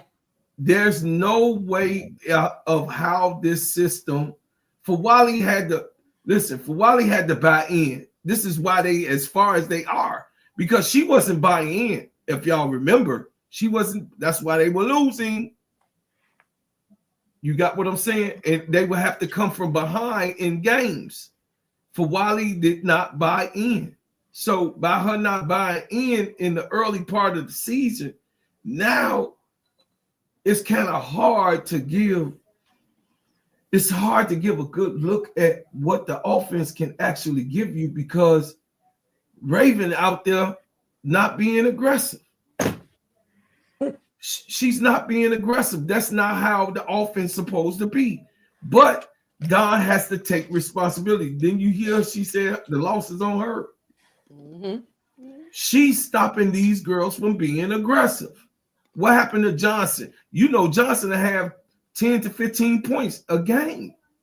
Johnson not in and she's an accurate 3-point shooter in a regular shot too, brother Brooklyn. Yeah, she has 0 points that game, yeah. I mean, come on, man. So Don Staley has to understand Camilla is gone. Edwards can deliver at a certain point, but you got to turn Malaysia and Pow and Johnson on. You got certified wings that can kill them. You got certified bona fide wings that will shoot anybody out in the league. Johnson and Pow alone. You got what I'm saying? So, I'm going to leave it. I'm going to land with this. If y'all want Don Staley to change, she's not going to do it. So what I'm trying to do is figure out what's her next move. Because she cannot go into the Final Four with the way she's running things right now. She cannot. She's not gonna. That's pretty much my point. Yeah, you said what I was saying. Changes. I know you saying she probably won't change, but some changes got to be made. That's all I'm saying. Some tweaks, some adjustments, something. If she do, I'll be surprised. But as of what I know, my experience with her over the last 10 years, she has not changed. And they all stand on that. Gino stand on what he stand on. But you lost Ashley Watkins. You got to change, though. That's a little special, though, bro, club. Hey, listen. You don't have the personnel. Hey, listen, man. You guys killed that topic. Both of you guys. Nah, definitely. I gotta give you guys your props. Y'all definitely did your thing on that topic. And I'm not saying I know more than Don. Trust me. Please don't kill me. I do not know more than Don Staley. Facts. Neither one of us. Shout out to Don. Shout out to Don. All right, so moving on to the last topic. Is UCLA still the team to beat in college? I know we all seen what Juju did. I think we all, it was nice to see Juju have a game like that, man, especially when we see certain games where Juju come out and she's just gunning, the shots not falling, or she's out there and she's trying to score over 3. So when she out there and it's clicking and everything looking good, drop 38 is, and then also they play again in a couple days, right? They play again, so that's gonna be exciting to see what happens in game 2, to see if you, in my opinion, if USC beat UCLA again, they go to number 1 in the power rankings to me, in my opinion. But what you guys think about UCLA? I was not surprised that they went down to USC. I was on my own live stream and everybody said UCLA was gonna win. I was the only one. I think USC gonna win. Really? It was brass tacks, key. I said, yeah, because I can never. It's just something about Lauren Betts, y'all. It's just. I'm biased because I seen a lunch get 8 last time against Angel and them, and I got that stuck in my head that when stuff get physical, she get a little shrink. And all USC did, think about this, Brooke.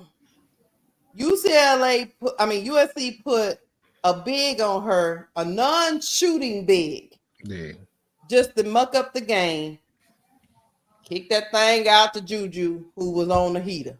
That's all they did. Most of that game was just a Juju show because Kiki Arafan, I don't know what she was doing. I don't know what she was doing for 3 quarters. In that 4th quarter, she came alive. But before that, I think she was like 0 for 10 or some crazy stuff. But I think the thing they did do was USC, they put them 2 bigs in the paint, which was Kiki and that other girl, I think it's Marshall. She don't even shoot. She couldn't even make free throws. She couldn't even make free throws. Yeah.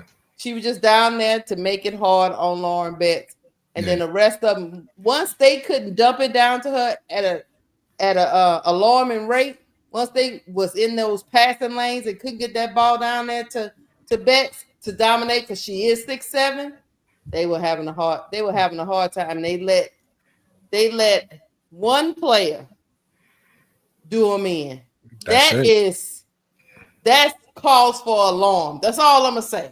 Hey, I love to see it too. You're right. One player did them in. This is a team listen, maybe because I've heard different takes. I'm gonna say I thought this is a team that I thought is the front runner to win a national title. Me too. So for you to have, like you said, Lakeisha, to your point, for you to have one player, not even a team effort. It was a team effort because it was a team effort to get Juju the ball, but for her to but for her to like you said, just go out there and do what she did, one woman show.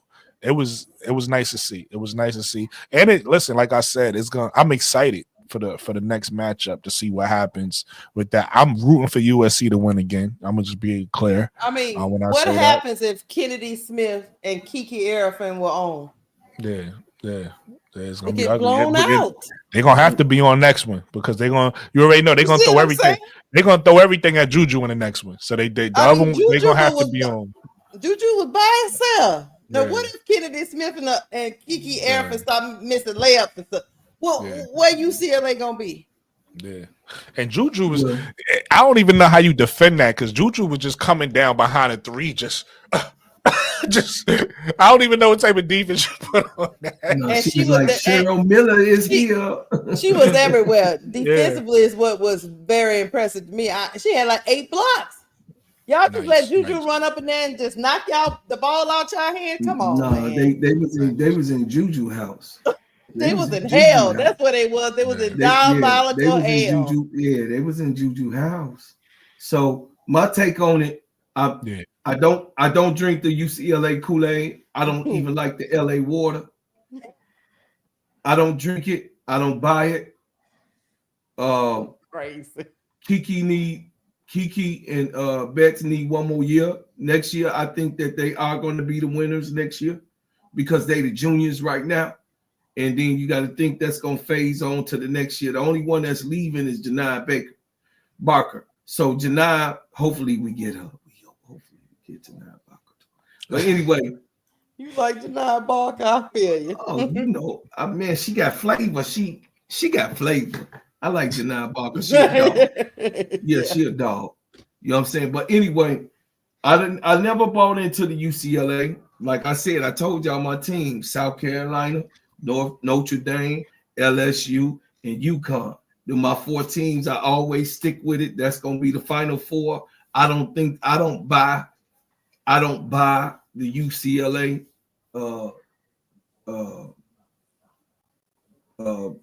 lockdown number 1 cadence, but Notre Dame is number 1 for everybody that's watching. I know y'all probably do. Notre Dame is number 1. They are right now in everything. I said this. I said it was gonna happen in November, and it happened. I told y'all what it was, and it did. So what I'm saying is this: at the end of the day, USC is on my scope. If you know what I mean, my number 5 team is Illinois and then USC. You know what I'm saying? But you know, I'm gonna take the Illini. They got to be always in my top 5 because I'm from Chicago. We in Illinois, and I gotta have at least have my own state there. But anyway, as we stand right now, everyone has to understand there only are 4 teams that's really going to do it big. It's only 4 teams: LSU, South Carolina, Notre Dame, and UConn. We ain't looking for nobody else. And the reason why you ain't looking for nobody else, this is the reason Tennessee gonna come in and beat all types of ass. This is the reason that Texas is gonna beat all types of ass, because you ain't looking for them. They coming. You ain't looking for those 2 teams, Texas and Tennessee, but they is right there. They right there. And they gonna put some belt to the ass to them top teams that I just named. They gonna put some people out the tournament. Yeah. Hey, I already know this team ain't there this year, but give them another year. Vanderbilt gonna be there in another year. I'm gonna say it here next year. They probably will. Oh yeah. They gotta get some more. I hope so. Anyway, I like them girls over there. I did this special on. Yeah, I saw. Michaela put up 55. Yeah. Michaela put up 55. I always gotta shout those girls out. Shout out Michaela Blakes and shout out to Camille Pierre, man, out there in Vanderbilt, the Commodores. They need some. They need a couple of more. They need some. Yeah, they need some help. They got it's another girl out there too. I can't think of her name. I think it's Moore or something like that. I can't think of her name on top of my head. She's good too. I just want to give her some credit. She's a shooter.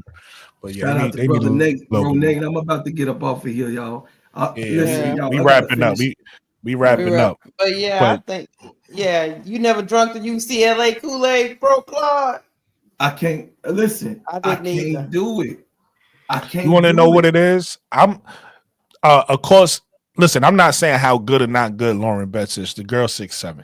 You girl 6'8", 6'7", whatever you want to call it. No. I'm just saying I don't think y'all said anything wrong. I'm not disputing. I'm just saying for me when I look at her, because obviously I agree with you guys. I see her go up against Angel, and we already know Angel is a dog. So we already know that.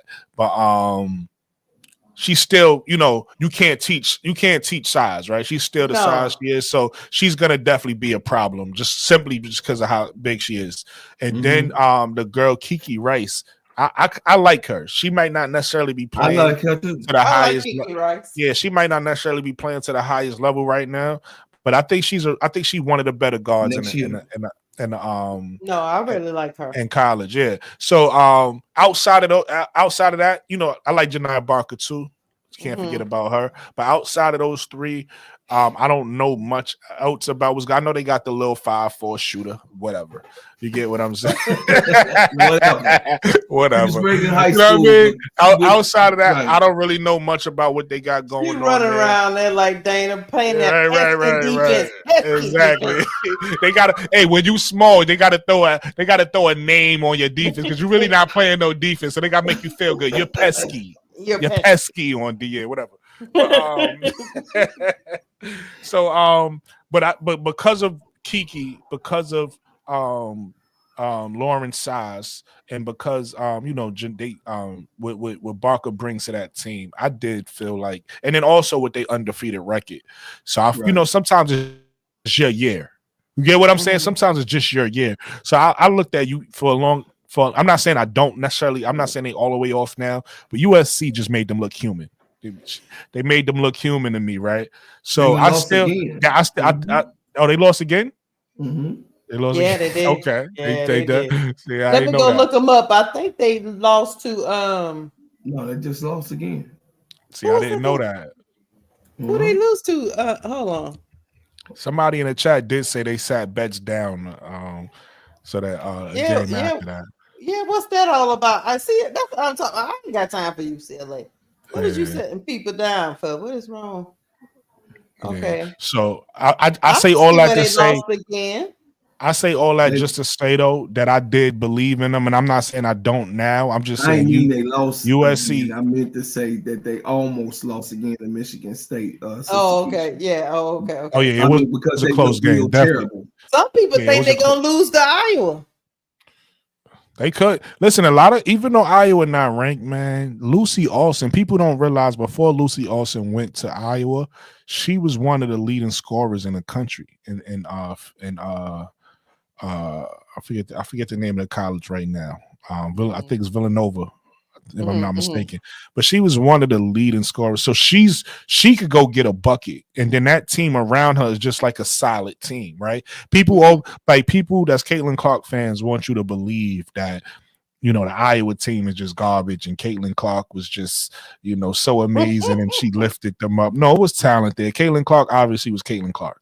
But it was talent. It was talent on that team, and now Lucy Olsen is there, and it's talent around Lucy Olsen too. And Lucy Olsen is a scorer, so that team is a sneaky team. That's why they beat USC a couple weeks ago. That team is a sneaky team that can beat somebody, right? So, listen, you never know. You never know if they hot. You never know. I don't sleep on Iowa. But I just want to land my plane with this, and then we can get the Nate, Phil, and everybody closing thoughts, and we get up out of here. So that's the only reason why, going back to the topic, I did feel like the UCLA was a team to beat, and they still very well might be. We'll see. The tournament about to start. But like I said, I love what USC did. They made them look human, and now I want to see what's gonna happen when they bump into some of these other top teams again. I want to see how it looks, because I think they bleeding right now. I don't think they just it's one thing when you had that undefeated season, you start to walk around. It's almost like, and again, not to throw salt in the wound or kick anybody with they down, but it's almost like South Carolina, right? South Carolina is looking human this year, right? They're not looking out of worldly, if I said that correctly. You get what I'm saying? For the reasons that Bro Call just said, you don't have what you typically have, which is a dominant center down there. And then everybody plays off that. This is a team that has to play differently. So now you look different. You look human. So now that USC was able to do what they was able to do, and like you said, Lakeisha, not only did they beat them, Juju kicked that ass. You get what I'm saying? Juju really kicked that ass. So it just really made them look human. And I'm excited to see game 2, and I'm gonna just land my plane. Did you see that box, that stat sheet? Like, come on, one person? Yeah. Okay. Nate? So what was the question? I was driving. I was getting kicked talk trash on the way here. Is UCLA the team to beat in college? Are they still the team to beat? Because remember, they was undefeated for the whole season. So are they still leading? Are they still the team to beat if you start thinking about a natty? For the natty, I would say just because it proved so difficult to beat them. But at the same time, right now it's UCLA and I think Notre Dame because it's not how you start, it's how you finish. So if UCLA start tripping on a way to March Madness, it can be pretty difficult getting through those, through their bracket. But if Notre Dame was won 18 in a row. And they ain't just been scrapping, a bunch of garbage teams. They've been playing, some good. I think they've beaten the most top 5, top 7 teams in the top 25 this year. Like, USC, Uconn. I'm not cutting you off. I want to add to what you're saying. To your point, Nate, they also getting healthier, right? Notre Dame. Yeah, that's true. Yeah, that's true. Yeah. You're right about that. Yeah, because now they got Maddie Westbell back. You know what I'm saying? So they got also a deeper bench. So, and they also got somebody else back. I forgot her name. She was she came from Australia. She's a pure 3-point shooter. Oh God, I forgot her name. She's a blonde ponytail. She hit like 8 threes early in the year. Cayman. Who? Cayman. Yeah. Yeah. And I think she's a freshman. She's a freshman or sophomore, and she just got back. She got back too about a month and a half ago. Sophomore, okay.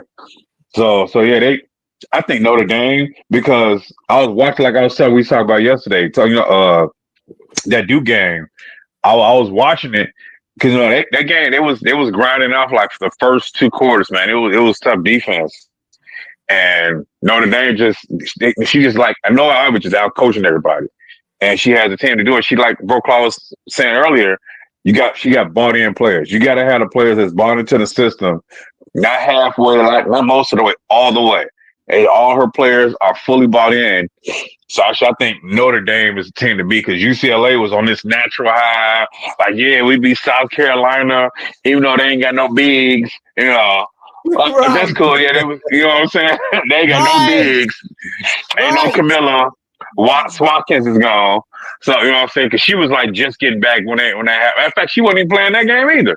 Because that was like the 4th or 5th game. Did Watkins even play that game? I don't think so. I don't think so. I think she was coming off. You remember they had her like kind of from that incident. Easing in, yeah. And once the incident got cleared, then she started playing, and then she got hurt. Facts. Yeah. So they beat her, and that's why South Carolina looking so human because they don't got no bigs. I mean, Nadal Tech, she's just coming. They kind of easing her in. She's like 6'5", I think, but she really doesn't play. So, like Bro Claw was saying, Dawn has a certain system, and I can see Pow like exploding when she gets to the pros. When they're like, "Hey, you go shoot." And she has a spread out floor, and it's more like, I can just shoot. I got green light. Oh, okay. Well, let me throw these shots up there. So I think Notre Dame is the team to beat because UCLA, USC exposed UCLA's weakness. And if they not hitting all their shots, they're the team. They can be beat because we can just say, you're not gonna hit that. I'm gonna sag and make sure you can't even get the ball to her. Because you can't, if you isolating Lauren Best and you doubling on her, like what happened with the Sky, they had no shooters. So they just kept triple teaming, double teaming Angel and Camilla. There was no offense. Couldn't even get her to pass, especially you can get no point guard. So if you can't, you got to isolate and make sure you got good defenders and make sure you know what I'm saying, you can making their shots tough to hit.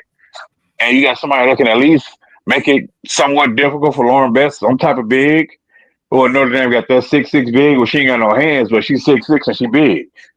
Hey, you 250, just get in there and just foul her. Do you think she got? Hey, just smack the mess out of her. You know what I'm saying? So, I think Notre Dame is the team to beat. Facts. Good points. This is a great show, guys. I appreciate everybody for coming through and supporting the channel. Hit the like button. Dang it, every time I just begin. Hey, listen, I made sure you got up here, man. Make sure you got up here. I appreciate it. We've been up here 3 hours, Nate. We've been up here 3 hours. Yo, but look, there's the bright side. We've been up here longer than 3 hours. We've been up here three hours with 80's baby. Then we was 2.5 hours with Keisha. Then I mean I was up earlier. I mean shit. We done did a whole work shift. But look, here's the bright side about this, man. Soon you gonna have your channel, Nate, You gonna when I'm getting off. Cause look, I told Lakeisha and Key, out of respect for them, because they do the games. I go on after them. So that's why I go on my slot. And then now when I'm getting off your slot, you could be like, I bet I'm getting home from work. I'm going live. You know what I mean? So it's just like everybody got their slots. You know what I mean? Yeah. So this your time right now. So get your page up and going. So you could come home. People, as you can see, there's people in here. They want to talk basketball. This is your time right here, bro. Right. I'd rather. But with that said. With that said, we're gonna wrap the show up. Like I said, if you ain't hit the like button yet, please everybody hit the like button. Hit the like button. Subscribe to the channel. Subscribe to all of the channels. Steady Serving ENT. Cut the Israel Talk Sports. Soon, my brother Nate is gonna have his channel. Is gonna be called In My Opinion. Yes, sir. Shout out to Simply Ball Dropping. Everybody go subscribe to my brother Simply Ball Dropping. WBB Universe. Everybody definitely go out and support all the channels. Am I forgetting anybody that was on the panel, guys? I don't think so. I think I hit everybody. I'm not sure. I'm talking about everybody with a page. And shout out to everybody that AD. Fast Break. Shout out to Fast Break. My brother Fast Break. Definitely go support him. He's just starting out. If you're gonna watch this on the playback, man, talk to me in the comments. I'm gonna talk back. If you want to donate to the channel, my Cash App is on the channel, and my Zelle is on the channel. You can definitely use that. But listen, I appreciate everybody. Thank you for rocking with me. Everybody that was in the chat. I want everybody to have a blessed night, man. Good night. All right. Good night, y'all.